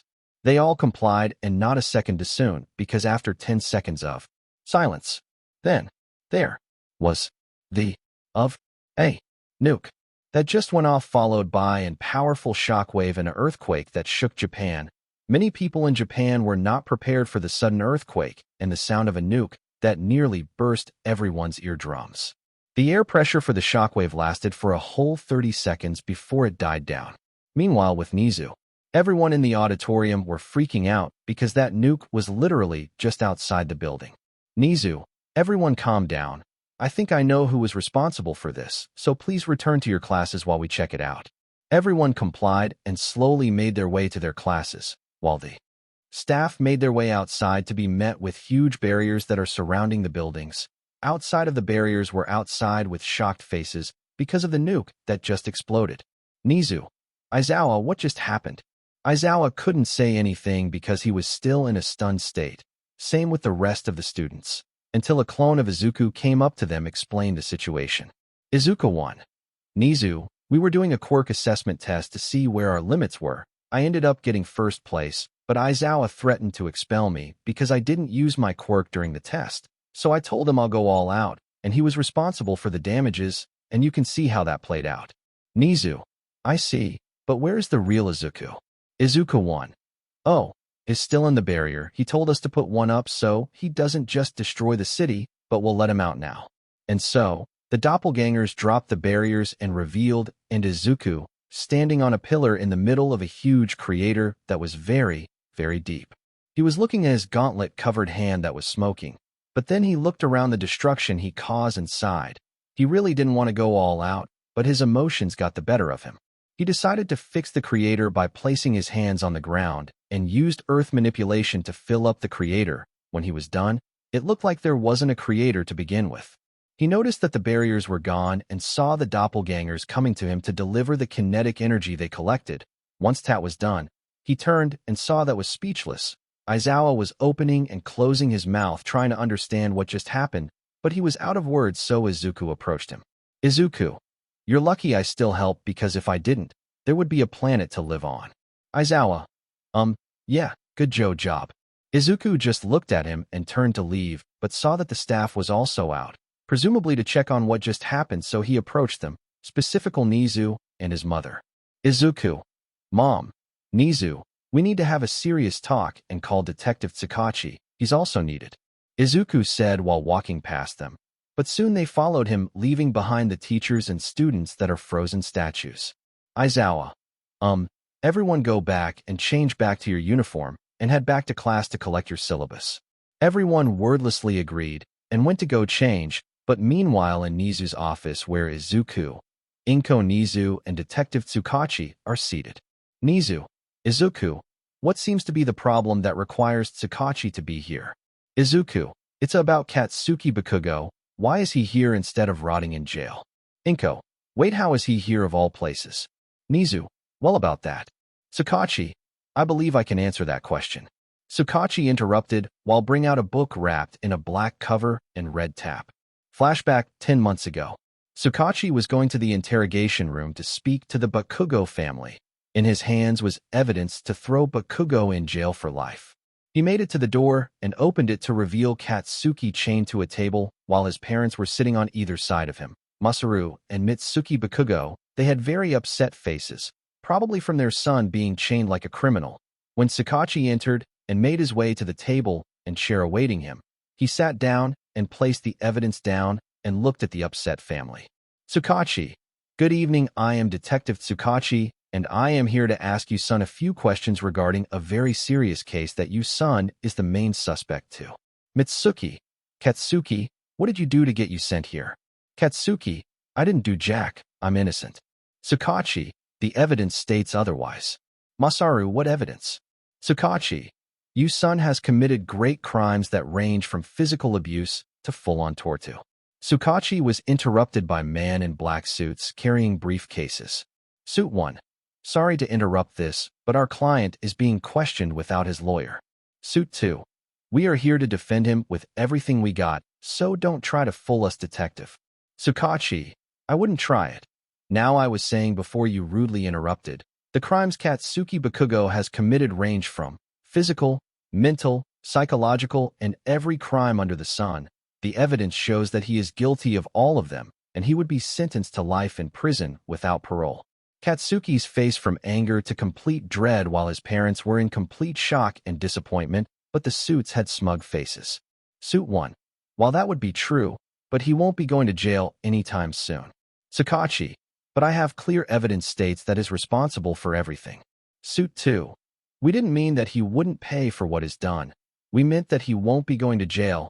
He'll be working for us as community service until he graduates. The kid has a bright future ahead of him and a powerful quirk to boot, so it'd be a waste to send him to jail.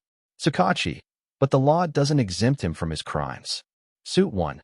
Buddy, our boss told us that this kid will be working for us to wash his hands of these crimes and become the next symbol of peace, so don't try to throw dirt at him.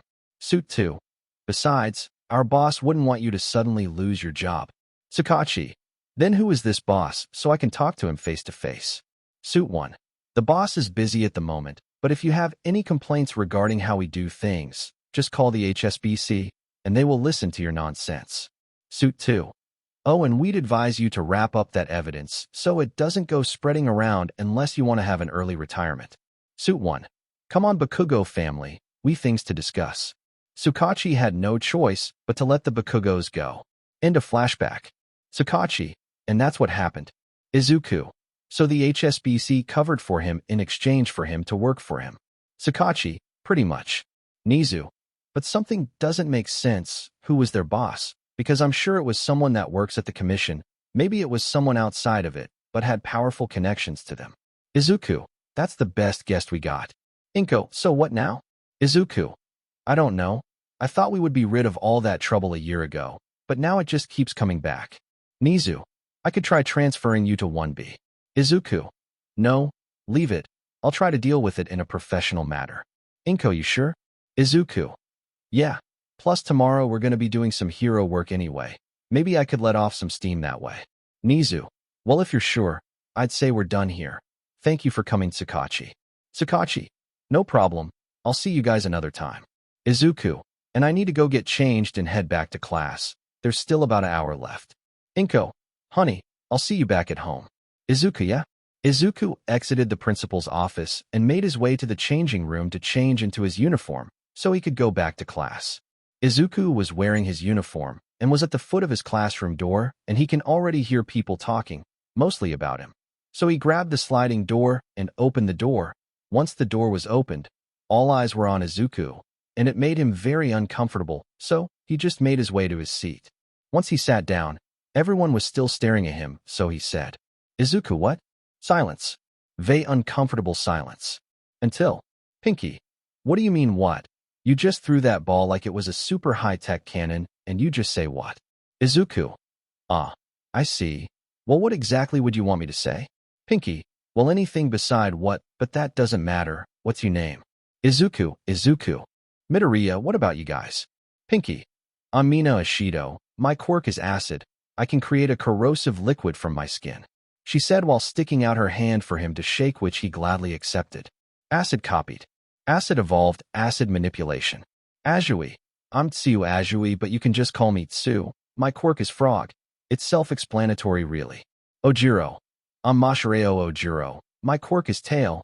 It's also self-explanatory. Aoyama. Yuga Aoyama. It dazzling to met you. My quirk is naval laser. I can shoot a laser from my navel. Kaminari. The name's Denki Kaminari, and my quirk is electrification.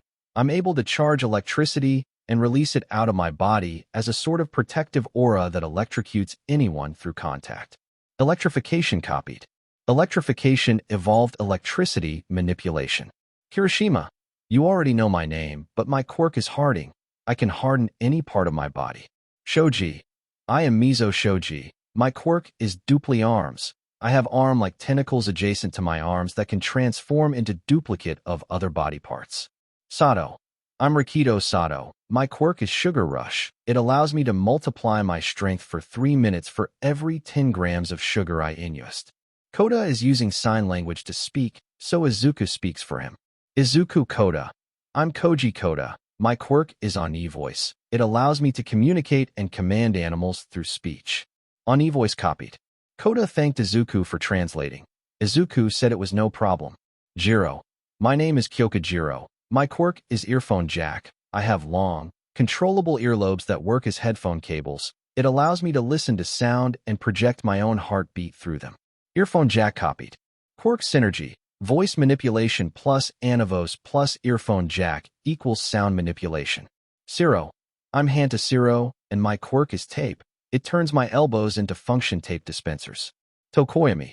I'm Fumikage Tokoyami, and my quirk is Dark Shadow.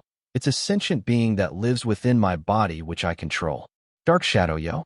Dark Shadow copied. Dark Shadow evolved Darkness Manipulation. Hagakure. I'm Toru Hagakure, and my quirk is invisibility, and you can already guess what it does. Izuku. Looks like they misdiagnosed what her quirk really is. Light refraction copied. Mineta. I'm Minoru Mineta AMD. My quirk is pop off. I had these stickily ball that grow out of my head that can stick to anything. Expect me. Yaoyorozu. I am Momo Yaoyorozu, heir to the Yaoyorozu company, the biggest company in Japan. Izuku. So she is a snob. Creation copied. Creation evolved matter creation. Ida. Sorry we got on the wrong foot, but let me introduce myself. I am Tenya Ida, younger brother to the Turbo Hero Ingenium and next heir to the Tenya Hero Agency. Izuku. So you're a self-imposed snob. Ashido. Say what is your quirk? You used multiple back outside? Izuku. I can't really say what it is, but it's along the lines of copy quirk.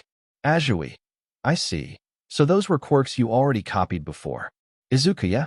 Kaminari. That's really a cool quirk, dude. Izuku. Thanks. Those were the only people that greeted Izuku. The other three were just minding their own business. Bakugo was flirting with Uraraka, making her blush all the time, and Todoroki was just silently sulking in his seat. Class ended with making somewhat friends with the people there. Expect those three. So they all went home and rested because tomorrow would be the first of hero training. Quirks copied/taken. Diamond armament. User is able to coat any part of their body with diamond and allows user to coat any non-living object that is within contact. Matter creation. User can create any type of artificial and inorganic matter, as well as any object, either from nothing, by using existing sources of matter and energy or through other immaterial sources. Darkness manipulation.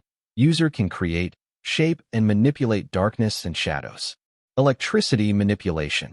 User can create, shape, and manipulate electricity. Sound manipulation. User can create and manipulate sound, a periodic disturbance of a medium that radiates outward linearly in the form of pressure wave. Light refraction. User has a body that either naturally or through other means reflect light. Morning. We see our white-haired protagonist waking up 2 hours earlier than yesterday because he learned his lesson for waking up late.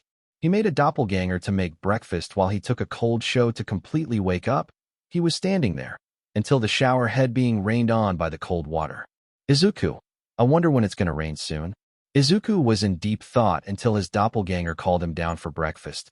So he quickly exited the shower and dried himself and got dressed in his school uniform and made his way downstairs to find his doppelganger putting the last of the breakfast down on the kitchen table. He made healthy food like last yesterday, but not as much. Izuku. Guess he learned not to make too much food. Izuku 1. Morning. There's an hour left before classes start. Izuku OG. An hour? How long did I stay in that shower? I was so lost in thought I didn't check the time. Izuku 1. Well, you better hurry up cause food's getting cold and you not skipping out on it like last time. Izuku OG. Alright, I'll eat, geez. Izuku 1. Good. The doppelganger was dismissed and left Izuku to enjoy his food in silence. His mother left earlier than him. Once done, he left a doppelganger to clean the dishes. He was making his way to class. He had maybe 10 minutes till classes start. He made it to class and found the same scene from yesterday. Bakugo flirting with Uraraka, Todoroki glaring at his desk, Yaoyorozu talking with Jiro, Kirishima and Sato having an arm wrestling match, while having Kaminari, Ojiro, and Siro cheering them on, Kota and Mineta having a quiet conversation along with Tokoyami and Shoiji adding in their 2 cents, and Ishido, Hagakure and Azui having their own girl talk. Just like a normal school life, but normal doesn't really justify how bizarre it was to Izuku, because he was not used to this cheery atmosphere. Most of his life was just pain and torture. He never really experienced true happiness, but maybe here he could. So he made his way to his seat and just waited patiently for class to start while watching the class do normal class stuff. 5 minutes later, Aizawa walked in and silenced everyone with his quirk activated, making his eyes glow red, scaring the class into silence. Once everyone calmed down, classes started with a short homeroom of him announcing that last lecture will be the first they'll experience how heroes train, but didn't say who will be teaching that class, which made everyone wonder who is this mystery teacher. Aizawa finished up the announcement. First lecture started with math taught by Cementos. For now, he was just teaching basic math that they all should know about. Well, expect for Ishido and Kaminari who were in misery because of how they were. Second lecture was S.S. Hero was taught by Aizawa, who was mostly grumpy throughout class, but was a good teacher nonetheless. He was mostly just teaching hero laws and what you should and shouldn't do in case of an emergency. Third lecture was English taught by Present Mike, and he was too enthusiastic to teach his class, screaming his lesson into us and making everyone almost go deaf, especially Jiro. So I did everyone a favor by using sound manipulation to bring down the volume to a normal level, much to the relief of Jiro, which she thanked him for. Fourth lecture was, oddly enough, was ectoplasm, which most of us thought it would be Power Loader would be teaching, but we really didn't complain because ectoplasm made sure we understood what he was teaching. Then came lunch. It was mostly uneventful. Izuku was seen sitting alone eating katsudon and enjoying the silence until he was approached by Jiro, Irazu, Azui, Ishido, and Hagakure. They were all holding their food.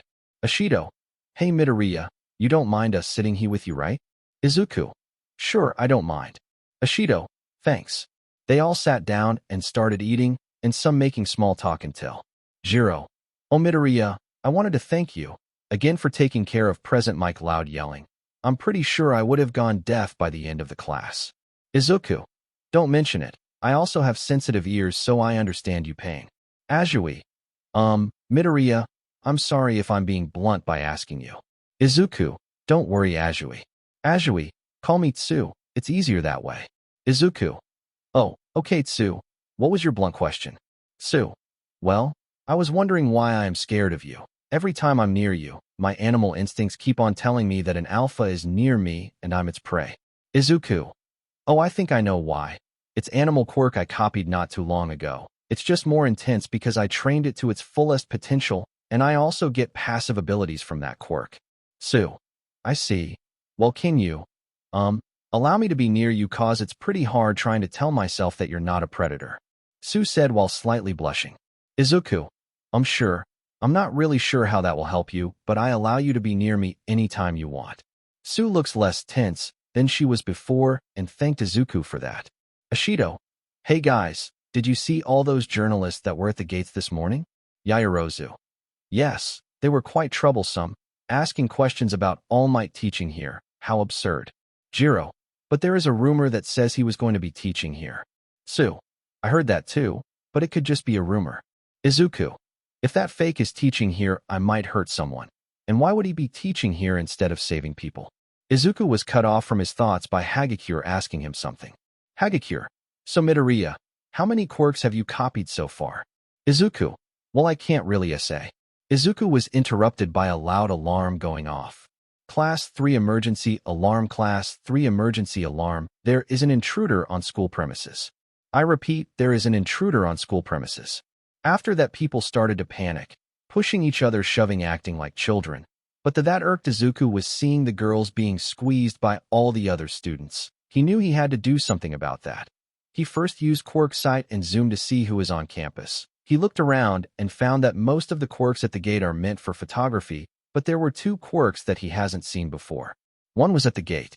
Quirk Decay allows the user to destroy anything or anyone their hands touch, making it crumble to dust and powered bone. The other was in the teacher's lounge. Quirk Warp Gate user can manipulate a dark fog that acts as a portal. After seeing those quirks, Izuku used Doppelganger and sent 2 clones to the gate and 2 to the teacher's lounge. They used spatial manipulation to phase through the walls to get to their destinations. While the original Izuku was still at the cafeteria, he phased through everyone and stood on the table. He looked around, and the panic was getting worse, so he used Fly to float above everyone, and then used sound manipulation to silence everyone.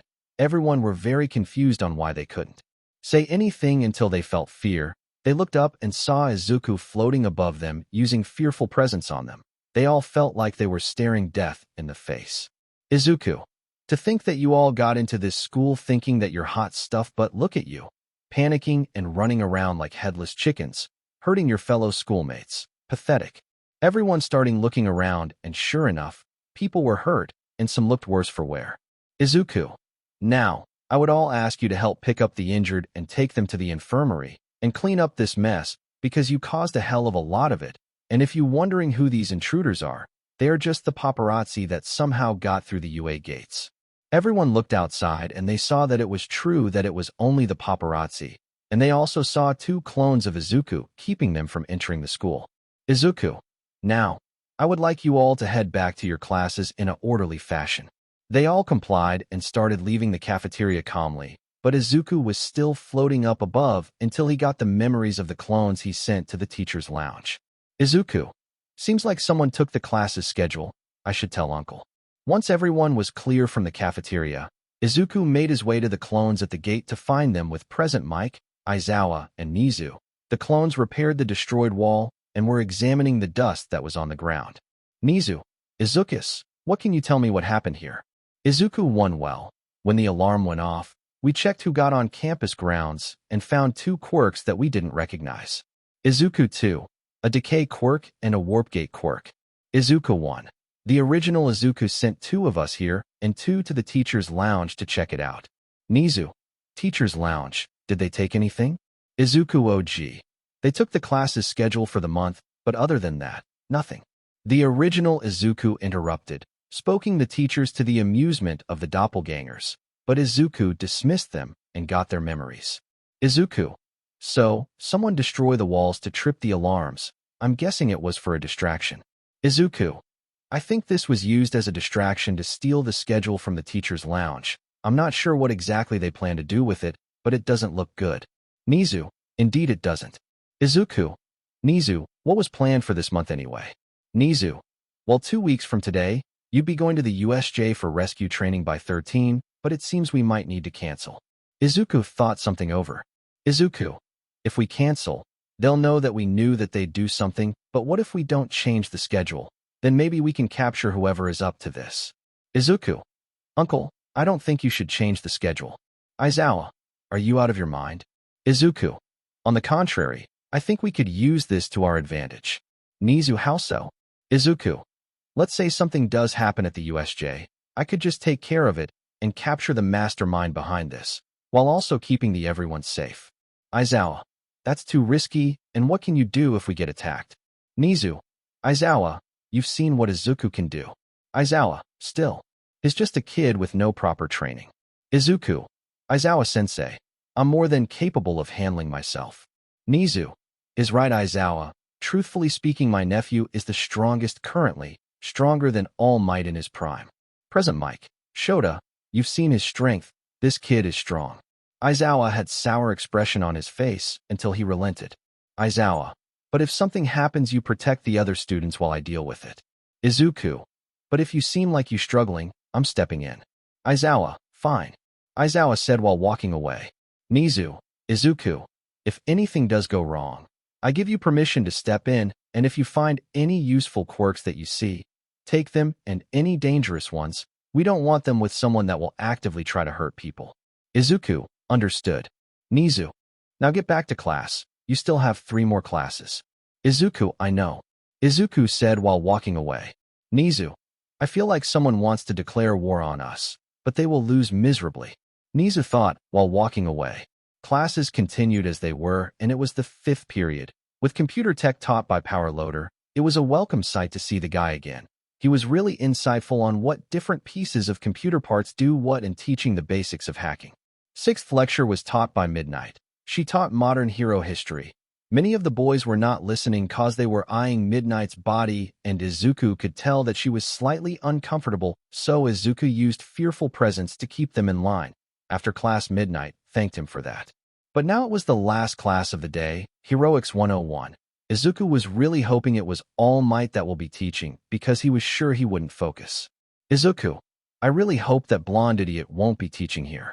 Some of the class were excited about who will be teaching them heroics. Kaminari. Who do you think is going to teach us? I hope it's a smoking hot babe. Kirishima. Nah bro, it's going to be a super manly teacher. But they were interrupted by loud footsteps heading straight for their class until the door was suddenly opened by a big blonde ape. Big blonde ape. I am coming through the door like a normal person. All Might came into the door, not like a normal person. Izuku. How is that normal?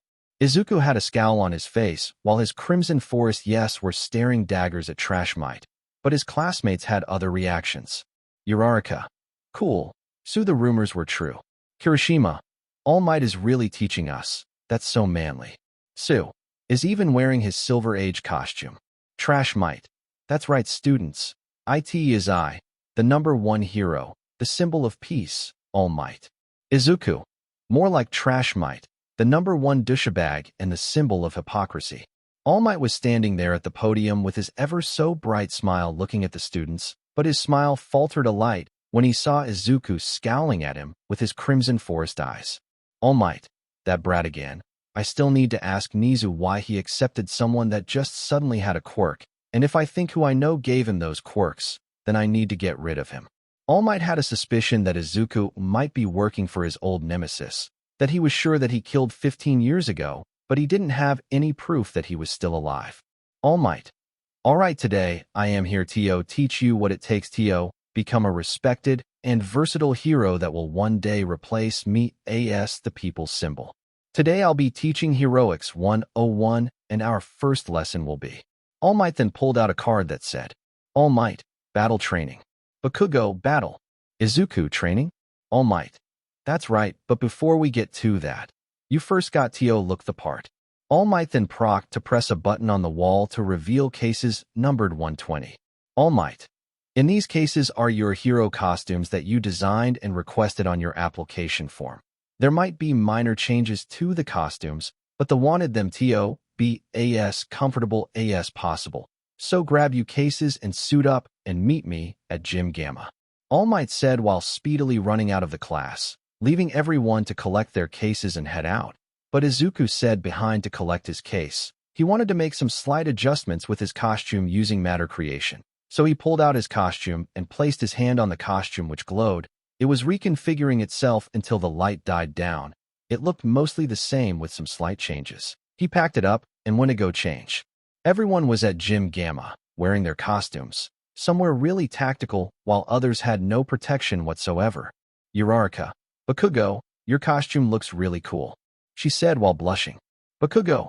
Thanks, round face. Yours not as shabby either, he said with a smirk while making Uraraka blush. She was wearing a skin-tight suit that left little to the imagination. Ashido. Oh, I really like you costumes, you guys. Hagakure. Thanks, but yours is more stylized. Ashido. Thanks, but aren't we missing some body? Sue.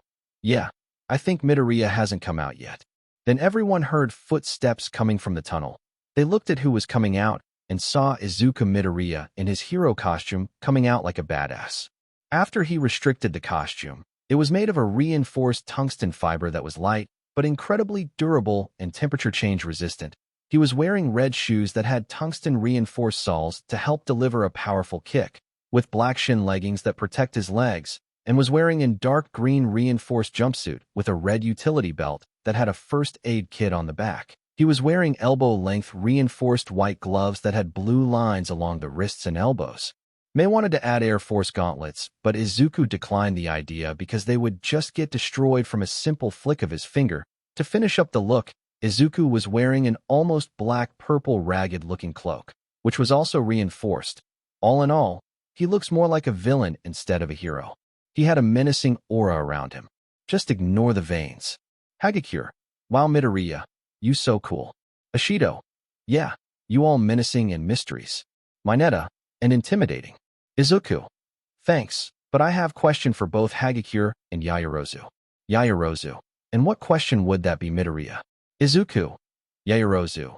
Why are you half naked? I understand that your quirk requires exposed skin, but that costume is not very practical in Hagakure. Are you wearing a specialized suit that made of your hair to turn invisible, or are you literally just wearing a pair of boots and gloves? Hagakure. Well, about that, hee. Hagakure was nervously chuckling, and Yaoyorozu was blushing because she was embarrassed. Izuku just sighed and just said, Izuku. Hagakure, cut me a piece of your hair, not too much, just a finger's worth.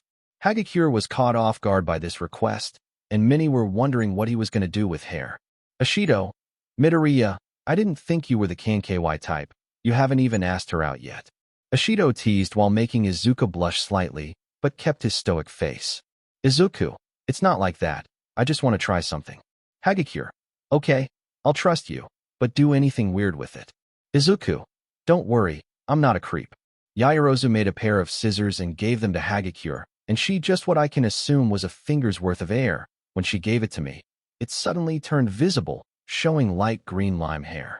Now with hair in his hand, he used matter creation and used the hair and surrounding matter to form a sphere of a bright green light. Everyone was amazed by what he was doing. He walked to Hagakure. Izuku, show me your back. Izuku this she complied because her gloves were facing the other side. So Izuku placed the glowing sphere on Hagakure's back, which started to envelope her and started to form around her. When the light died down, everyone saw that she was wearing a black jumpsuit that had some knee and elbow protection, but what really amazed everyone was the jumpsuit turning invisible. Kaminari, holy cow, that was so cool. Yaoyorozu, amazing.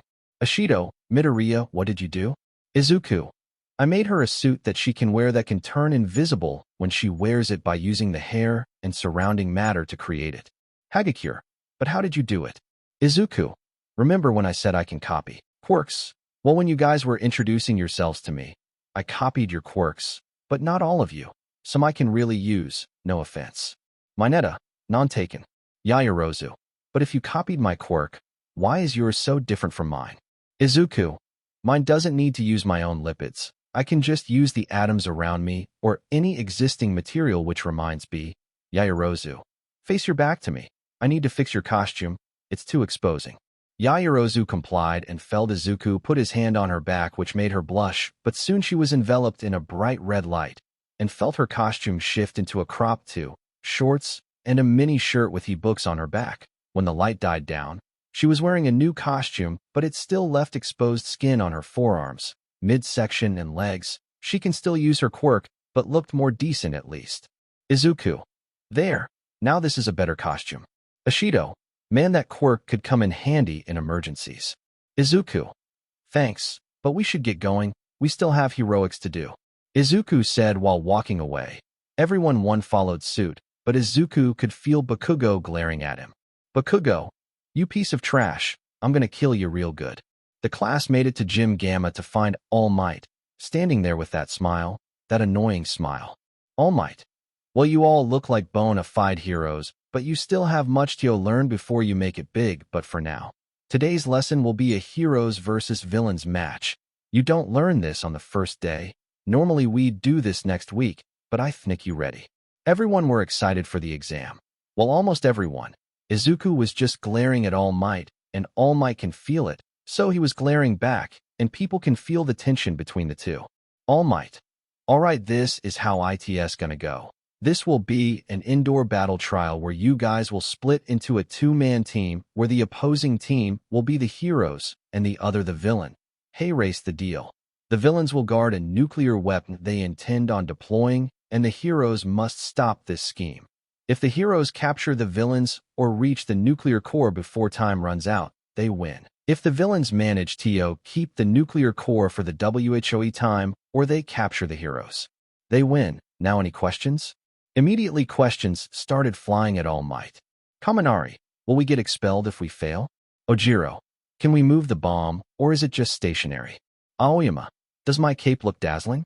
Bakugo, how much could we hurt our opponents? All Might, calm down, geez, just ask one at a time, but two answer the questions.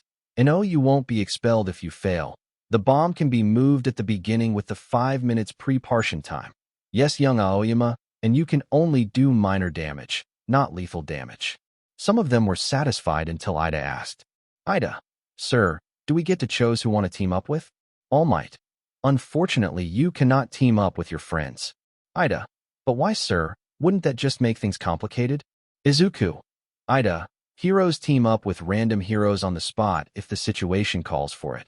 You can't really choose who you want to team up with if, let's say, a villain attack and there are only people with quirks made for rescue instead of fight. They don't have a choice but to team up to either take care of the villain or rescue civilians. Ida, I see. Thank you for the explanation, Midoriya, but how will the choosing work? All Might, by picking a ball out of these boxes, if you both get the same letter, you're in a team, so come on, choose. All Might was hold 2 boxes in each hand. Many of the students approached to know who they got. When Izuku was taking his ball, he could feel All Might glaring at him, but he just ignored him. When everyone got their ball, a screen showed who they team up with.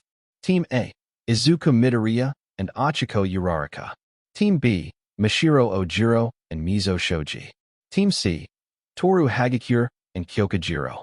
Team D, Eijiro Kirishima and Momo Yaoyorozu. Team E, Koji Koda and Fumikage Tokoyami. Team F, Siyu Azui and Mina Ishido. Team G, Yuga Aoyama and Minoru Mineta. Team H, Rikido Sato and Denki Kaminari. Team I, Hanta Siro and Tenya Ida. Team J, Katsuki Bakugo and Shoto Todoroki. Once everyone saw their partners, they started planning, but Izuku saw that Uraraka was not happy to team up with his so. Izuku, All Might. All Might looked at Izuku with a strained smile. All Might. Yes, young Midoriya? Izuku, is it okay if I do this alone? Everyone was shocked to hear this, and Uraraka was more or less actually glad. All Might, are you sure? Izuku, positive. All Might. All right, I'll allow it, but where will young Uraraka go? Uraraka, sir, you don't mind if I team up with Bakugo and Todoroki? Everyone caught that she tried to cover her slip-up. All Might. If that is all right with you, young Bakugo and Todoroki? Bakugo, sure, come on, round face. Todoroki just wordlessly nodded, and now Uraraka was with Team J while Izuku is alone on Team A. Yaoyorozu. Midoriya, are you sure about this? Being alone is kinda an unfair advantage. Izuku. Life is unfair. We just got to get stronger and move forward. Izuku said, and they all turned their attention back to All Might. All Might. All right. Now it's time to see who is the villains and who is the heroes. And to see who's fighting who? All Might said as he pressed a button which did a randomizer and picked who's who and are they fighting. The randomizer stopped revealing. Team I villains versus Team F heroes. Team G villains versus Team H heroes. Team D villains versus Team C heroes. Team E villains versus Team B heroes. Team A villains versus Team J heroes. Izuku. Of course I'm fighting Bakugo, but it also gives me a chance to copy Todoroki's quirk. Izuku thought to himself. He could feel Bakugo glaring at him. A company that glare were snickers from Uraraka. Todoroki was just watching them, questionably. All Might. All right, let's begin. Team I vs Team F. Ida moved the nuke to the top floor and Siro set tape everywhere, making difficult for Azui and Ishido to get in. But Ishido used her acid to melt the tape and make their way up. Azui camouflaged herself and silently made her way to the nuke, while Ishido was distracting Siro and Ida. She made it to the nuke, making Team F the winners. MVP, Mina Ishido. Team G versus Team H. Aoyama stayed with the nuke, while Mineta used his quirk to make everything sticky, using the same strategy as Team I, but this time it worked for them, since Kaminari and Sato rushed in and got stuck, making Team G the winners. MVP, Minoru Mineta. Team D versus Team C. Yaoyorozu made a bunch of traps everywhere while Kirishima was on guarding the nuke, but was useless since Jiro used her quirk to find them and find where each trap was. Hagakure used her invisibility and made it quietly to the nuke, while avoiding all the traps Yaoyorozu made, making Team C the winners. MVP, Kyokujiro. Team E versus Team B. Shoji used his quirk to locate where the nuke was while Ojiro charged in, but was met with Tokoyami and Dark Shadow. They had a ferocious fight with Tokoyami, came out on top, and Shoji was captured by bugs that Koda commanded to capture him, making Team E the winners. MVP, Tokoyami Fumikage.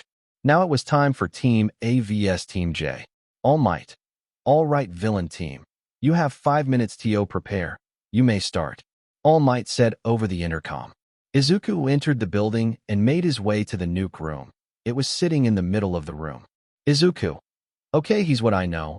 I can't put the nuke at the top floor because Uraraka will probably enter through the top, but Bakugo would want to face me head on, and I think Todoroki would want to finish this as quickly as possible. Wait, I don't even know what his quirk is. All I saw was him using his ice. Let me check.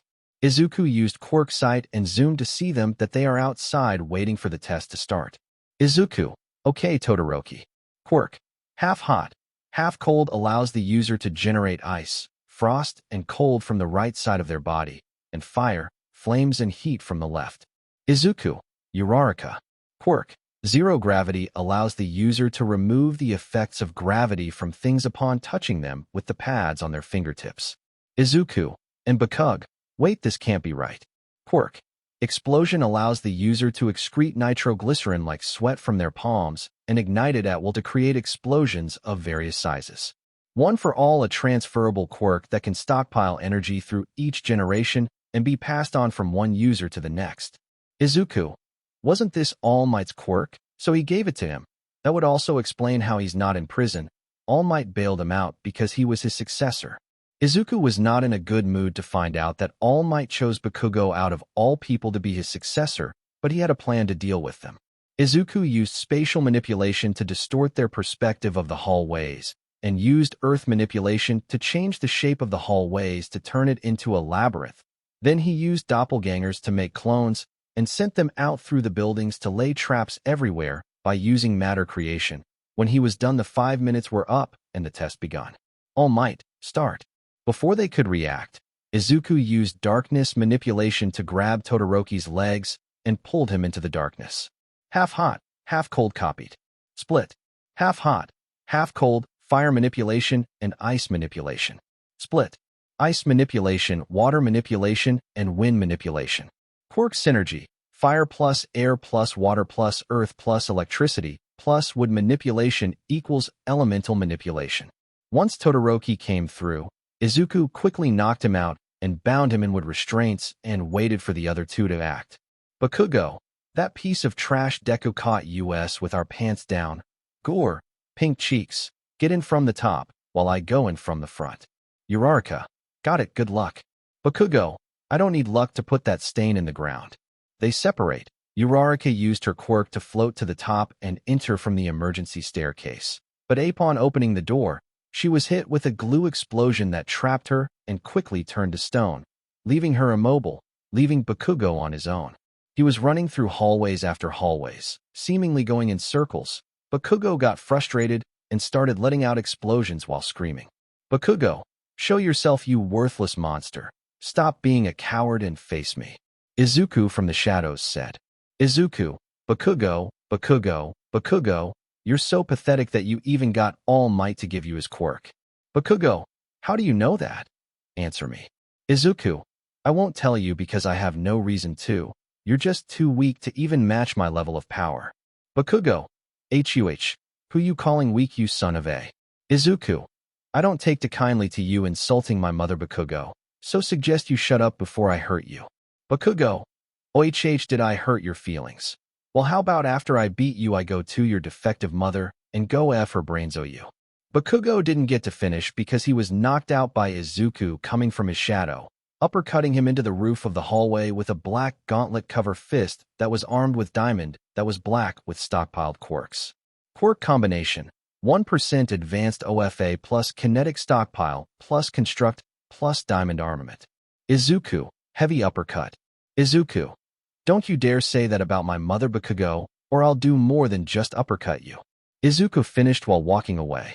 All Might, villains win. A little while later, everyone was back in the observation room. All Might. So with that over, who do you think is the MVP of that match?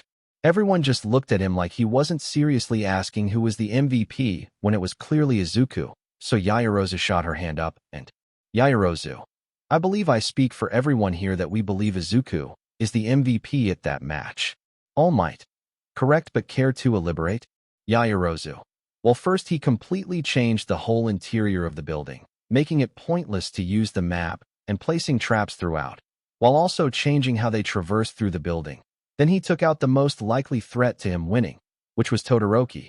Once he was out of the picture, he waited for them to enter and quickly caught Uraraka in a trap, then confronted Bakugo and knocked him out with a single punch, effectively winning the match.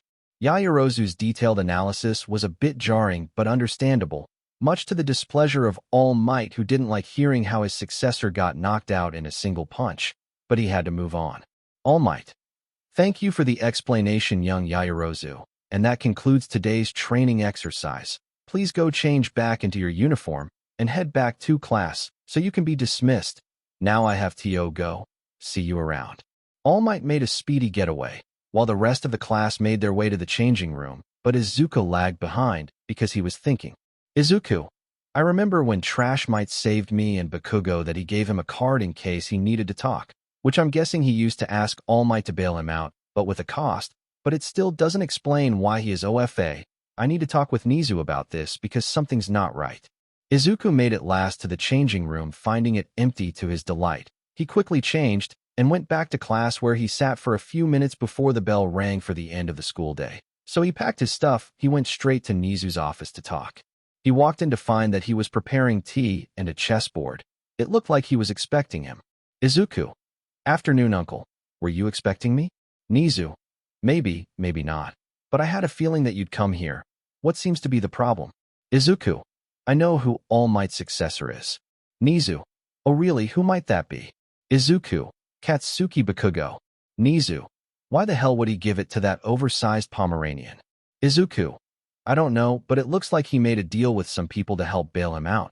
But the question is, what for? Izuku said while sitting down and taking a sip of the tea Nizu offered. It helped calm him a bit. Nizu. This is indeed worrisome, but with the limited information we have, we can't really do anything. Izuku. I know, and it's frustrating. Nizu. Calm yourself, nephew. We'll get to that bridge when it comes, but for now, I need to remind you that the trip to the USJ is coming up, and I need you to be extra careful. I feel like what you told me might happen there. Izuku. I know. How many teachers will be there? Nizu. It will be Aizawa, 13 and All Might, but since Class 1B will also be there, Vlad King as well. Izuku. Add my mother there as well for extra protection. Having a medic on standby might help if it calls for it, and the extra manpower since my mother is strong too. Nizu. I'll add her, but do you fancy a game of chess? It's been a while. Izuku. Why not? Izuku and Nizu spent the whole afternoon drinking tea, playing chess, and the occasional talks of world domination, but while this was happening and different talk was happening between two people. Bakugo. All Might. He knows about OFA. I don't know how, but he knows. Bakugo was panicking to a deflated All Might, or better known as Toshinori Yagi. Yagi. Calm down. Panicking won't help us now. We need to think of a way to get rid of him, because if he has what I think he has, he must be related to him somehow. Bakugo. If he is, how do we get rid of him? Yagi. I have a plan, but it might take a while to actually do it. So in the meantime, keep an eye on him. Yagi said while patting Bakugo on his back. The weeks followed were mostly uneventful. Well, except for Izuku becoming class president, even though he didn't want to, but the votes ruled against him. It kinda went like this. Flashback. Aizawa. Alright class. Today you're gonna make a choice that will heavily determine what your futures will be. Aizawa said, acting as ominous as ever, making almost everyone panic. Mineta. Will be there another test? Kaminari. Was there another break-in? Aoyama. Am I fabulous or what? Everyone was on the edge of their seats with anxious anticipation. Aizawa. You're gonna be causing you class president. Aizawa said plainly, making the class silent, until everybody expect Izuku. Finally something normal. Aizawa. Shut it. Aizawa said with his quirk active. Aizawa. Listen, I don't care how you choose to be president. Just be quiet about it. You have until the end of the lecture. After Aizawa was done, he got in his yellow sleeping bag and lied down, and immediately after he went down people started shouting, wanting to be class president. Ashido. Oh, pick me. Kaminari. No. Me. I can make that we don't get homework. Aoyama. No. Pick me. I can make our uniforms more stylish. Bakugo. Pick me you extras cause I am better than all you stains. The class kept on bickering amongst each other, much to the annoyance to Izuku who just had his eyes closed trying to meditate until. Ida. Calm down everyone. This is no way to act when deciding who is supposed to take up the president position. We need someone we can respect and rely on at a moment's notice to lead us without hesitation. Ida said this while his right hand was up high. Kirishima. Just admit it, Ida. You also want to be class president. Ida. Of course I do.